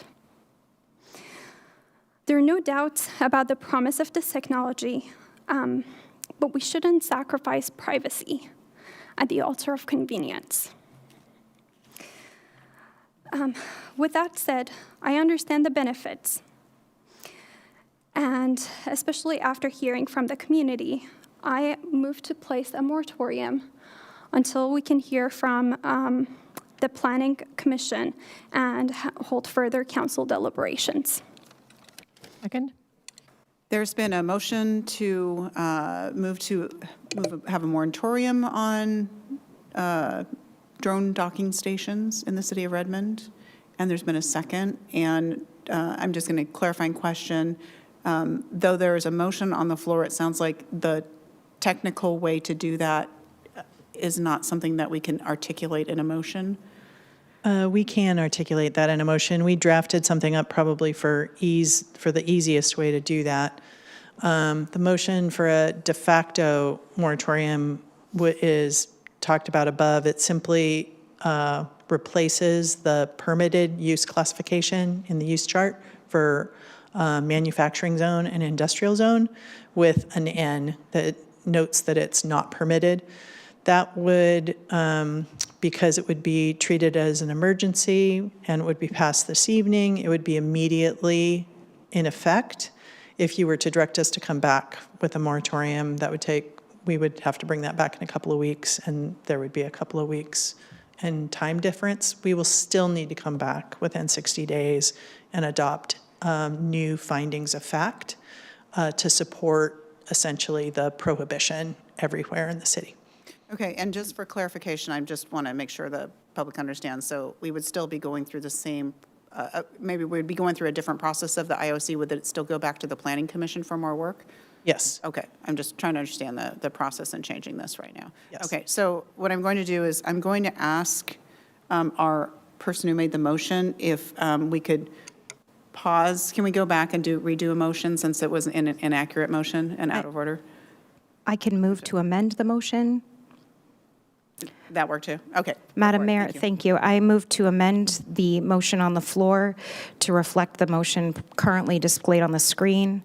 I move to amend Ordinance 3257, Section 3, in the non-residential use table line for drone ports to change the P permitted to N not permitted for the MP manufacturing park and I industry zones. The intent of this motion is to create a condition where drone ports are not allowed in any zoning district while these interim regulations are in effect. Second. Thank you so much. Is there a second? Second. Seconded by Councilmember Forsyth. Is there any discussion on this item further than what we've had? Any more discussion? Councilmember Precria? I'm in agreement with this motion. Last time we discussed this item, I made a motion to strike just the manufacturing park zones from the IOC. But I agree with Council President Stewart that I feel like I'm hearing new information today, and having these two zones in our IOC does not feel like such an urgent need for our community. If I'm trying to make an expected value argument here, I think the potential danger here is a lot worse than allowing for a little bit longer drone ports in these two zones. So I am in favor of striking both the manufacturing park and industrial zones. Great, thank you. Councilmember Forsyth. Thank you. I really appreciate the additional information brought forward and everyone in the community who spoke out, including Zipline, and sharing your information with us. But I've had a lot of conversations in community over the past 2 weeks about this, and a lot of the concerns that I was feeling, and I had very torn thoughts in the moment when we voted on this the first time, were just reinforced by a lot of those conversations with our community. So I do believe that in this moment, it behooves us to slow the process down and get this right. We slowed the process down before when it came to other technologies, and we saw that those conversations really did have a positive impact. And I believe that we owe it to ourselves and owe it to our community to do the same thing here. I appreciate Councilmember Parsi for her words tonight, and understanding that progress is a part of the process, and that while we don't want to slow down progress, we do want to get it right so that our community has that trust in us and can understand that we do hear them, and that we want to make sure that we are taking everything into consideration, the noise issues, whatever privacy issues we need to evaluate, business licensing issues. There's a lot of complex decisions at play in this, and I will be supporting this motion. Councilmember Kritzer, and then Councilmember Soni. Thank you. And I want to appreciate my colleagues for their thoughts tonight, and very, very thoughtful words. I appreciate this motion, and I am supportive. I'm supportive of this amendment, since we're voting on the amendment currently. But I'm supportive of the amendment language. I think in Redmond, one of the things we are committed to, and something that is a value for our council, is going to our community and consistently asking whose voice is missing and seeking it out. In this case, we have not yet gone to seek out those voices on this topic, which could really impact quality of life. It could in multiple ways, in both benefits and also changes to life in Redmond. And so we do need to go and seek those out. One of the great things we have is a planning commission whose job it is to take public comment and to process those things and to seek those voices out and bring some of that back to us, and the process that would be before us. To note that this is actually, if we're amending this, if we are amending the current ordinance, there will be the goal that we did last time of passing an interim official control to have regulations on this. In this case, the regulation would be to not permit in any zoning district this land use while these interim regulations are in effect, and to give our community more time for us to go out and align with our values of engaging our community in big decisions like this. So I look forward to us doing that. And then I think at the same time, hopefully buying ourselves more time to not only do the part to look at these regulations, but also the concurrent process that might go along with a business license consideration around these issues, which to me sounds like a parallel process. It would give us more time to do both things and to look at the issues that have been raised by our community. Thanks. Councilmember Soni. First of all, thank you everyone, those who have shared their comments and sent us an email as well, sharing your concerns and your viewpoints. That is very important for us to hear. I've been out talking to different people about this particular issue. I don't want to repeat a lot of what fellow council members have said, and truly applaud what Council Member Parsi has expressed and brought this issue in a great light. One thing that I have also noticed while talking to different community members, it's like there is a lack of education and they don't understand. There were some very basic questions, which is, will it get wet if it's raining? Like, knowing the Seattle weather, how long are we going to use these drones, and how are we going to, what if somebody is going to steal this thing? So there were, when I was talking to all community members, I felt that there is also a need for an education for us to go out and talk to people, maybe having some conversations where people can come, maybe if Zipline can come and talk, and then community members can come and ask these questions to clarify some of the basic operations of the commercial drones itself. I think it is going to be very important because we have to talk to people, those who still don't understand the big jargons and the language that we talk. So that will be very equally important for us to make sure that they understand why it is important. And I am totally in the favor that till we have more light, until we have more information on some of these matter, we should definitely take our well-informed decision on this thing. So I totally support and I'm in favor of putting a pause right now. Thank you. Council President? Yeah, thank you, and I appreciate the continued conversation with my colleagues. I also want to address that with this amendment, thank you for the reminder, with this amendment, here's what I'm voting for. I am voting for more time. And for those who've reached out, including those who sat at a picnic table with me at our most recent council conversation and said, actually, I look forward to being a customer of these services. And we had a frank conversation about that.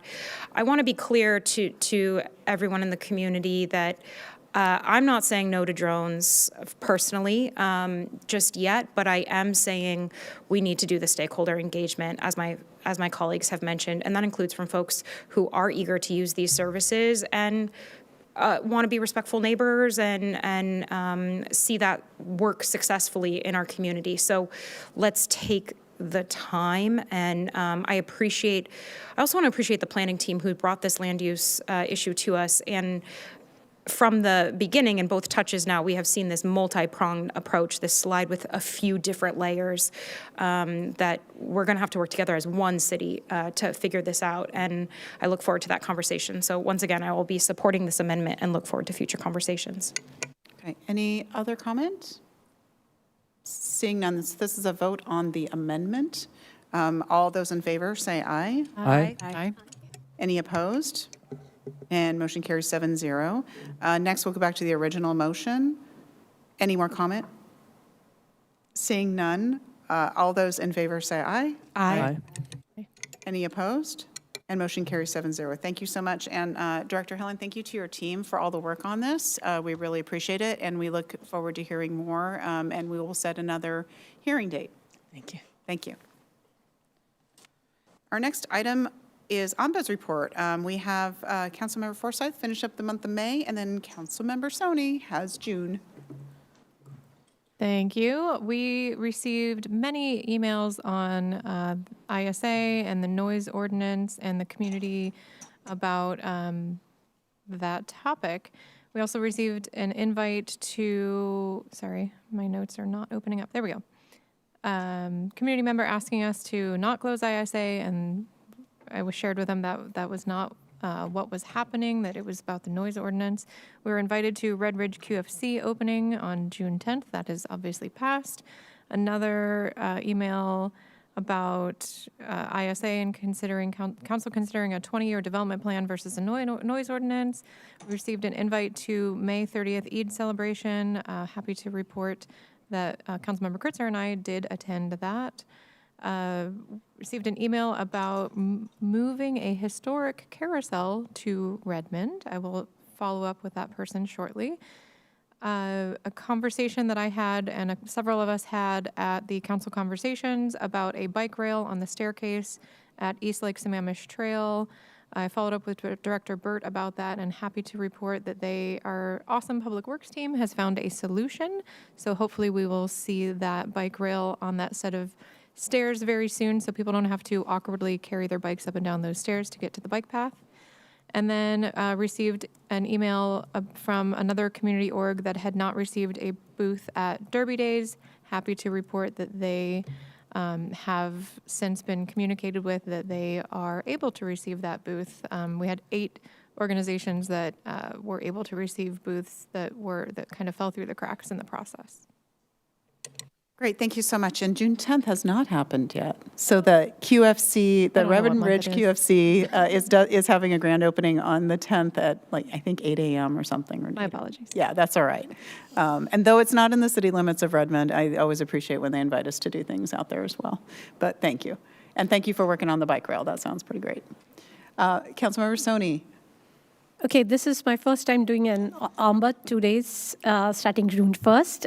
I've been answering questions on the noise ordinance, and there were also 3 emails which we received for interim official control regulating commercial drones and land uses. We had a lot of discussions, so I'm not going to talk about what was the content of those emails. There was another email regarding celebration for the Pride Month event, and also another email about renters protection, highlighting Redmond Renters Bill of Rights. It's not preempted by state law.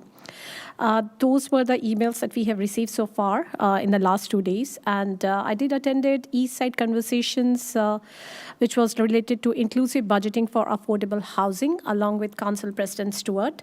Our awesome planning director, Helen, was one of the panel speakers, and there were discussions with the neighboring cities about how the budgeting for affordable housing has been happening. It was followed by the roundtable conversations where the constituents, they were on the table and they were asking a lot of questions regarding how we are working on our budget process and what they are looking forward for. There was, again, as Council Member Forsyth mentioned, that there was council conversations at the Adleywood Park, and there were different topics and discussions were there. It was a great turnout that day. The weather turned out to be so good.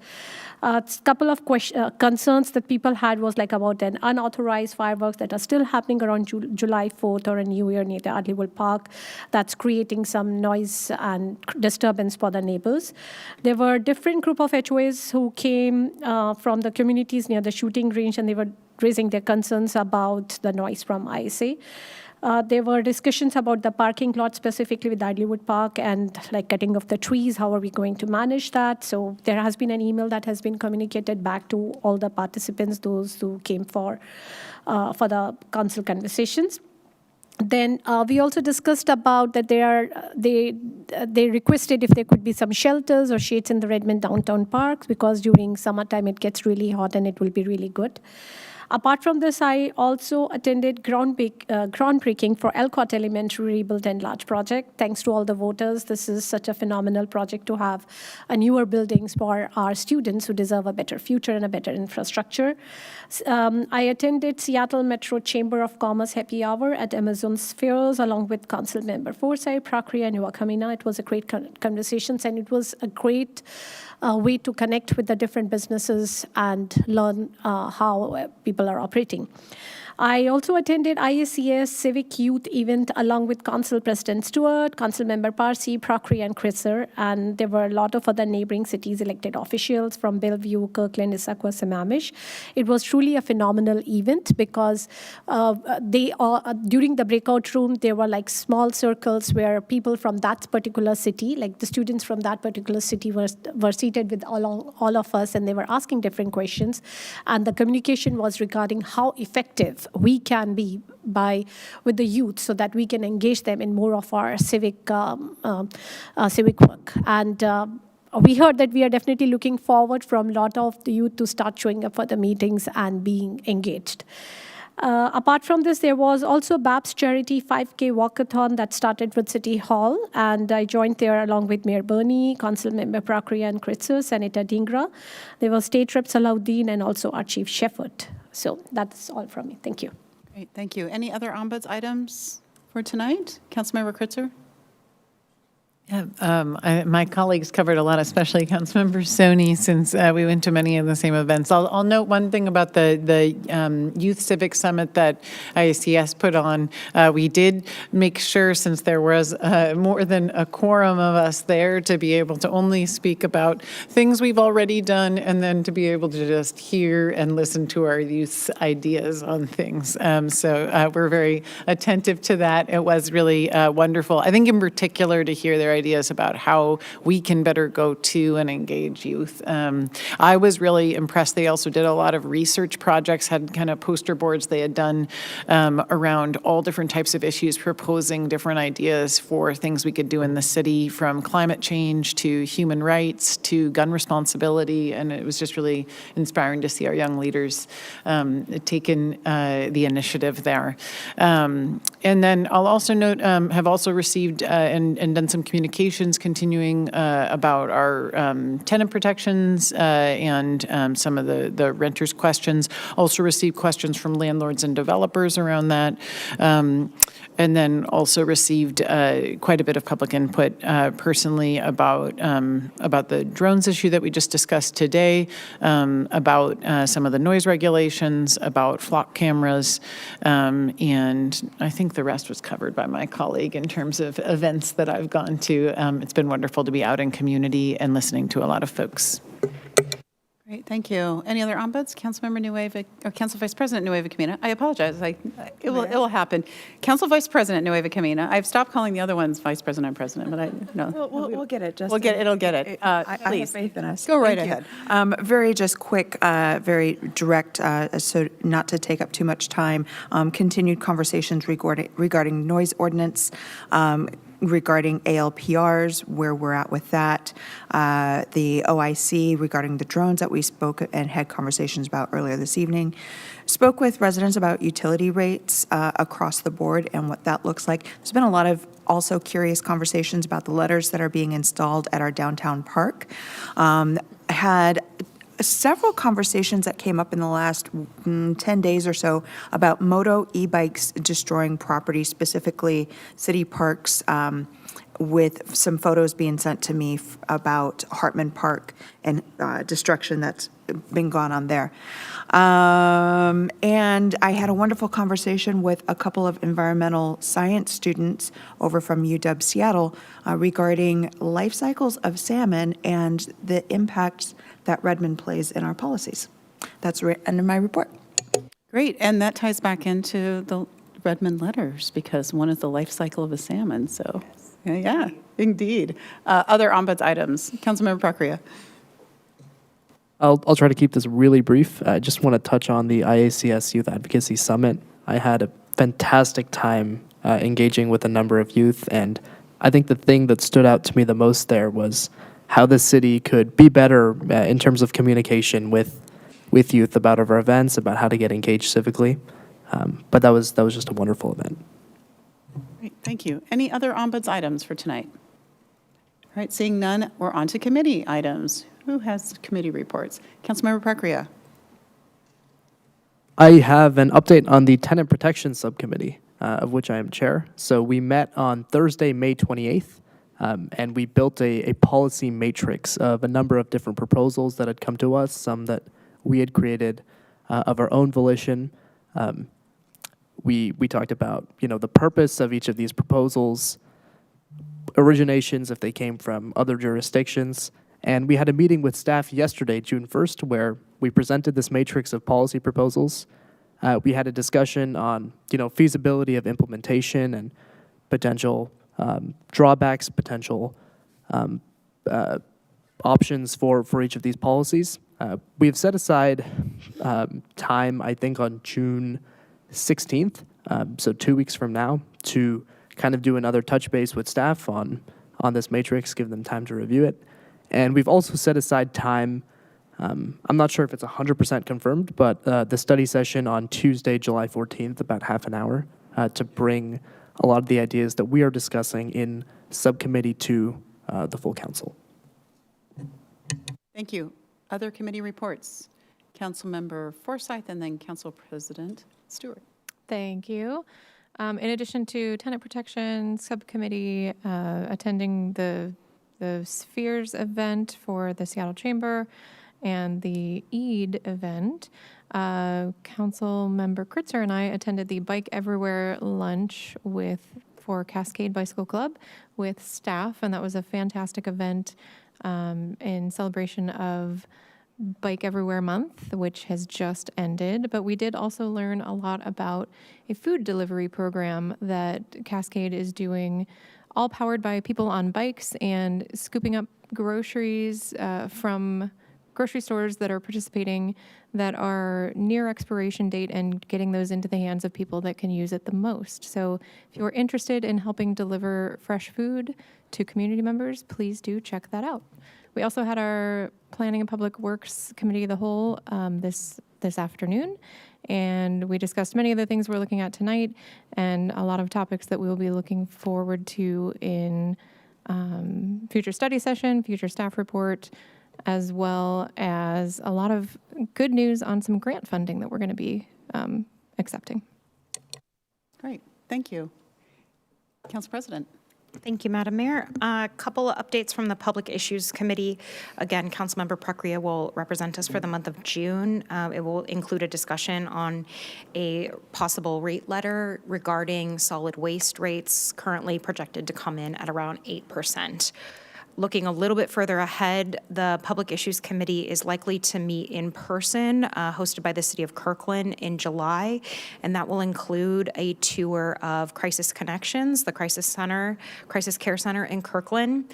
At this time, that tour is going to be virtual, and so if anyone would be interested in opting into an additional virtual meeting to partake in that tour, we are exploring how to open that virtual tour up to more than just the members of PIC, even though we will be physically in Kirkland, exploring a Kirkland site virtually. That, of course, is all out of respect for the patients and clients at the clinic. So please do let me know. And then as we head toward the fall in September, the Public Issues Committee of the Sound Cities Association will begin to craft the state and county legislative agenda. So if you have thoughts on that, please speak with either myself as your PIC rep or Mayor Bernie as a member of the board. We're starting that process a little bit earlier for good reason this year. I also attended the Growth Management Planning Council. This was actually our first time since the new county executive was elected coming back to the table. I was reelected as the chair of the Sound Cities Association Caucus, along with Mayor Curtis as our vice chair for, again, the Sound Cities Caucus. The main briefing for this meeting was a request of our caucus at the end of last year, which was an update on how jurisdictions across King County are producing the housing that we all agreed to produce and how we are monitoring progress on the countywide planning policies. So we heard a briefing about how that is going, and last year when the county collected the data from the jurisdictions, there was a heavy burden on jurisdictions. One jurisdiction that is a neighbor of ours spending as much as $30,000 just to be able to report new housing production to the county. So a lot of system improvements have been put in place so that jurisdictions will have an easier time this summer. So we'll be looking forward to hearing their feedback and then ultimately having our countywide dashboard refreshed and repopulate with the progress so that we can monitor the policy environment that we set largely while we were all going through our comprehensive planning processes. I will acknowledge a bit of a conversation that is outside the jurisdiction necessarily of the GMPC caucus there, but something that there's just a lot of interest in, and I think that you may hear about in other spaces, particularly where Councilmember Soni serves on the ARCH Advisory Board of Elected Officials. I forget the new title of my apologies, but there is interest in exploring legislative change to the way that jurisdictions could receive credit for housing that they invest in that is ultimately built in another city. So I want you to be aware, just want to make sure that we're all aware of that conversation, and ultimately, it may show up in some of your committees, and it's certainly one that I'm hearing about more and more everywhere. So if it's not on your radar yet, I guess it is now. I also attended the One Redmond Government Affairs Committee meeting last Thursday morning. Their guest speaker was Senator Moncadingra, who spoke with the members and guests about impacts of the last legislative session. They did have presentations from their members and guests on the tenant protections advocacy that the council is receiving and the interim official control for commercial drone delivery. They also had a presentation from Jenny Liebeck's team regarding all the support that the city is offering to organizations and developers to meet the green building standards. So I was able to provide that group a little bit of context for how the subcommittee for tenant protections is processing the inbound advocacy that we're receiving. And I do want to thank Chair Procria and the others for keeping us really apprised of your timeline, because it makes it really easy for me to just be able to represent in that space. I'm not on the subcommittee, but here's who is, here's what their timeline looks like, and to be able to represent that well because of your great communication. So thank you. Other committee reports? Councilmember Kritzer. Thank you. I think actually you covered some of the discussion that went on the One Redmond board meeting, and that was also, which I attended earlier this last week.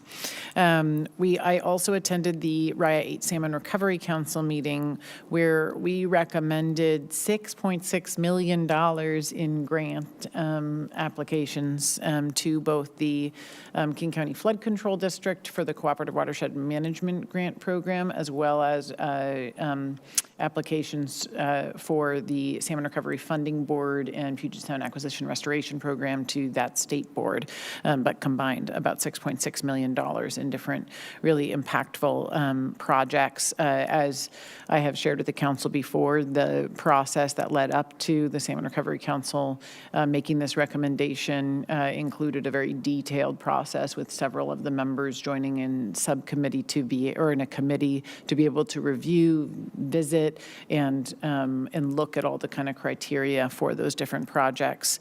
I'll send out actually the materials to the council so that you all can see this, but I'll note some really exciting things included in what we recommended to those bodies for approval. Included several projects that would provide for restoration and riparian work along Bear Creek, and so quite a few that will be relevant for our jurisdiction, as well as quite a few projects around Lake Sammamish. We also some really exciting projects that I'll also note. Part of the Cooperative Watershed Management Grant recommendations include outreach and education funding. Just a couple of the really exciting projects and programs that we recommended funding for include Salmon Heroes, Salmon Stewards, the Community Action Training School, Forests and Fins. So just a lot of really exciting ones, advancing Lake Sammamish stream connections.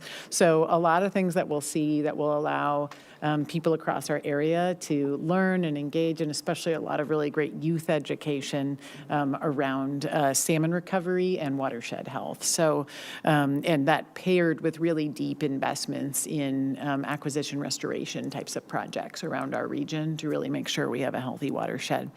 So anyway, excited about that, and I will send you all the details. You can read about the projects in the packet, and it is available for the public to look at on the RIA 8 site as well, if anyone wants to see that. If you Google RIA 8 King County, you'll be able to find it. That's WRIA 8. I will also note that today the Lodging Tax Advisory Committee, which I chair, met.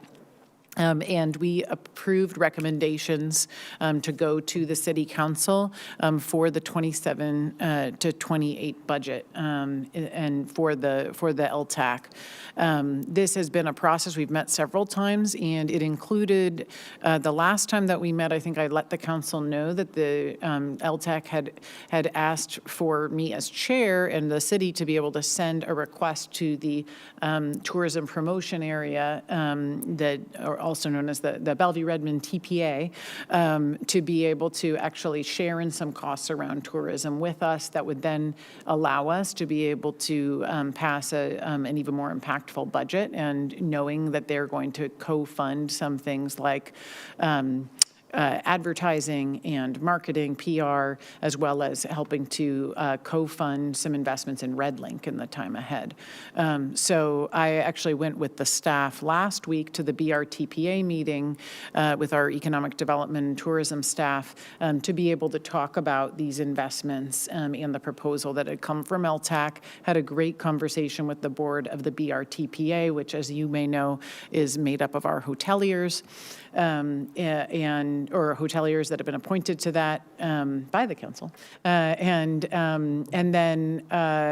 had a really great discussion about what it looks like to do shared investments in this work, and hopefully one day moving towards actually having a destination management organization similar to, say, Visit Bellevue, to be able to manage all of this kind of holistically, because right now we have these two pots of funds that are managed separately. But for now, to think about doing aligned budgets and passing these budgets in an aligned way. There was general support for that, so that allowed us to come back today and to be able to propose passing our budget for LTAC, assuming contributions within the TPA towards some of these shared expenses. So that's a kind of big explanation, but I did want to let you all know, since it's been quite a body of work, and I think it's really exciting for the work ahead in terms of investing in the things that we see are working and that align with our tourism strategic plan. So I want to just thank everyone in the BRTPA, our staff, and in the LTAC for that work. And you'll be seeing more of it come back. I'll probably explain it again then, but appreciate getting the chance to lead on that. Thanks. Yeah, thanks so much for doing that work. I know it's been a lot of work to kind of get those two pots of money to be more cohesive. So thank you for doing all of that. We really appreciate it. And I know our hoteliers and others really appreciate it as well. So thank you. Councilmember Bacria? Thank you. I just have a very quick update as chair of the Public Safety and Human Services Committee of the Whole, which is that we have our agenda setting next week, Tuesday, June 9th, right before committee and our study session. And my committee meetings generally tend to run a little bit shorter than the other committee meetings. So if there is anything that we want a second touch on after our study session, or from the other committee or from any other committee, please tell me probably as soon as possible after that Tuesday, just so that we give staff enough time to put that in the agenda for the PSHS Committee of the Whole on the 16th. There may not be time, but in general, I think my committee meetings tend to be a little bit shorter. Great, thanks so much. Are there other committee reports? Councilmember Soni? May 21st, as we had our council conversation, so I could not attend the Art Council for elected officials. However, our staff member, Deputy Director Seraphy Ellen, was there to represent. And I have some, there are some notes that has been shared, so I just wanted to bring it. So as per the request for the ACE members, the meeting included education about the financing process for affordable housing and the role of local funding geared towards policymakers. A representative from King County Executive Zale's office provided an update on the Breaking the Cycle executive order and the dedicated revenue work group that will explore a potential King County-wide housing levy amongst other options. There was also a group discussion on how Arch members could be credited for their investments in the Arch Housing Trust Fund, especially in light of state laws and county policies that measure housing progress in individual jurisdictions. Arch is collecting input on this topic from members and will be engaging King County and the state. Finally, two ACE members, they shared their local success stories about affordable housing.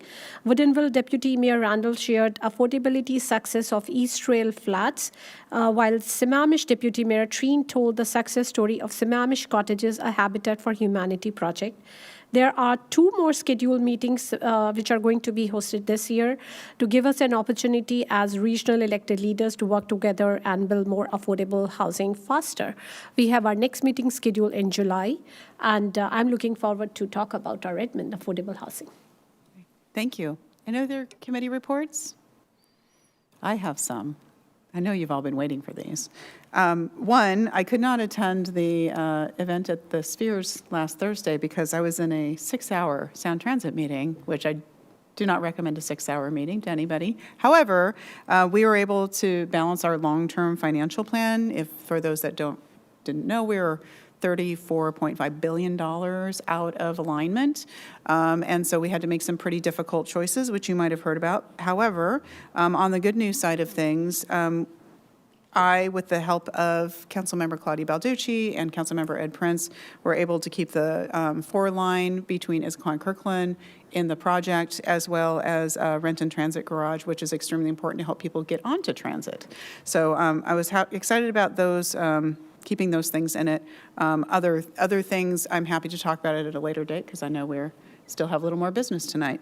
I also wanted to share that I attended the PSRC General Assembly, where we passed the Regional Transportation Master Plan and our budget for the year. And there was a panel including former Governor Gregoire that was extremely interesting. Also, Council Vice President Nueva Camina joined me at Cascade Water Alliance, where we are working on our annual budget or biannual budget, and also how to budget, how to pay for the pipeline between Tacoma Water and Cascade. And so we will continue that work. I thank her for being part of that committee, the part of a Cascade with me, as she's also working very hard in ensuring that our tax dollars are being used wisely and that we have water resiliency into the future. So thank you. And then the last thing I wanted to share is that part of celebrating the 250th birthday of America, there's been a request to do community service. And so what we decided to do as a city is call it the Redmond Week of Service. It started today. It goes through Saturday.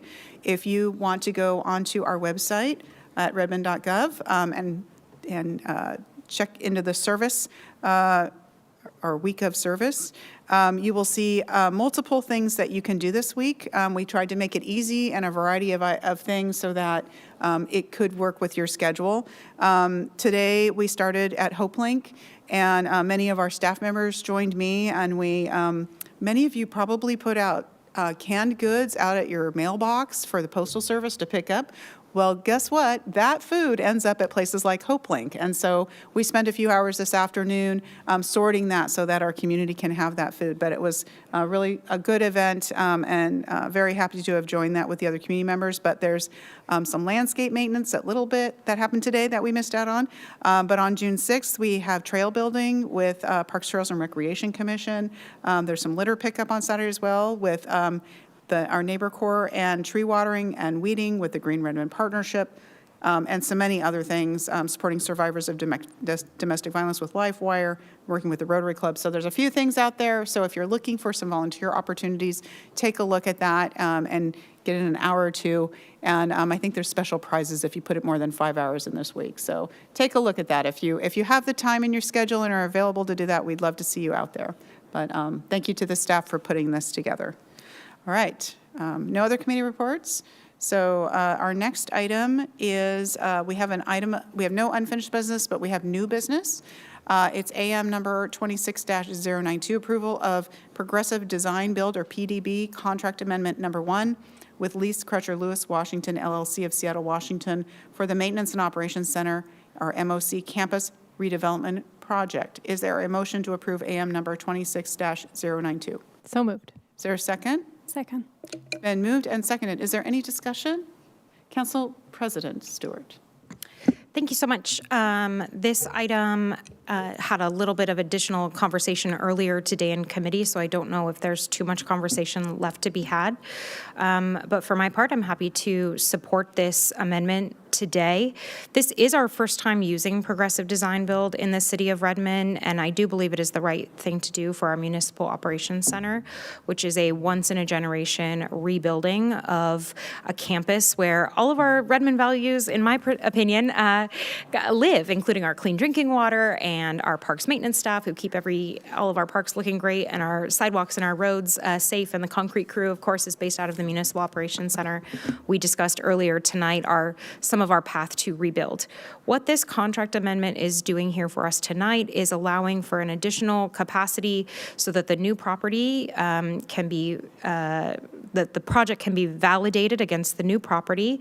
That is important. Provides some lead time on some high priority pieces of equipment that we and supplies that we'll know we'll need. For instance, steel to build the building, and elevators were discussed earlier today in committee. And that gives us a chance to get in line and have a long lead time and keep those prices as low as possible for the city. This also means that the council will again come back for Amendment 2 two, later in the process, after having had several discussions about the design of this building, and I know that the council has a lot of interest in that. So that conversation will, that decision rather, of that second amendment we heard in committee today will actually not be for 18 to 20 months. So that's part of why I'm actually just articulating this giant story, because it's a great record for us to look back on in 18 months to help us out. But I appreciate the extra time and attention and the staff who stayed late tonight so that we could get this one across the finish line. And I will be supporting this motion. Thank you. Great, thank you. Any other comments this evening? All right, seeing none, this is a voice vote. All those in favor say aye. Aye. Any opposed? And motion carries 7-0. Thank you all so much, and thank you to the team for the earlier conversation. That concludes our business items for this meeting. If there's no objection, we are adjourned.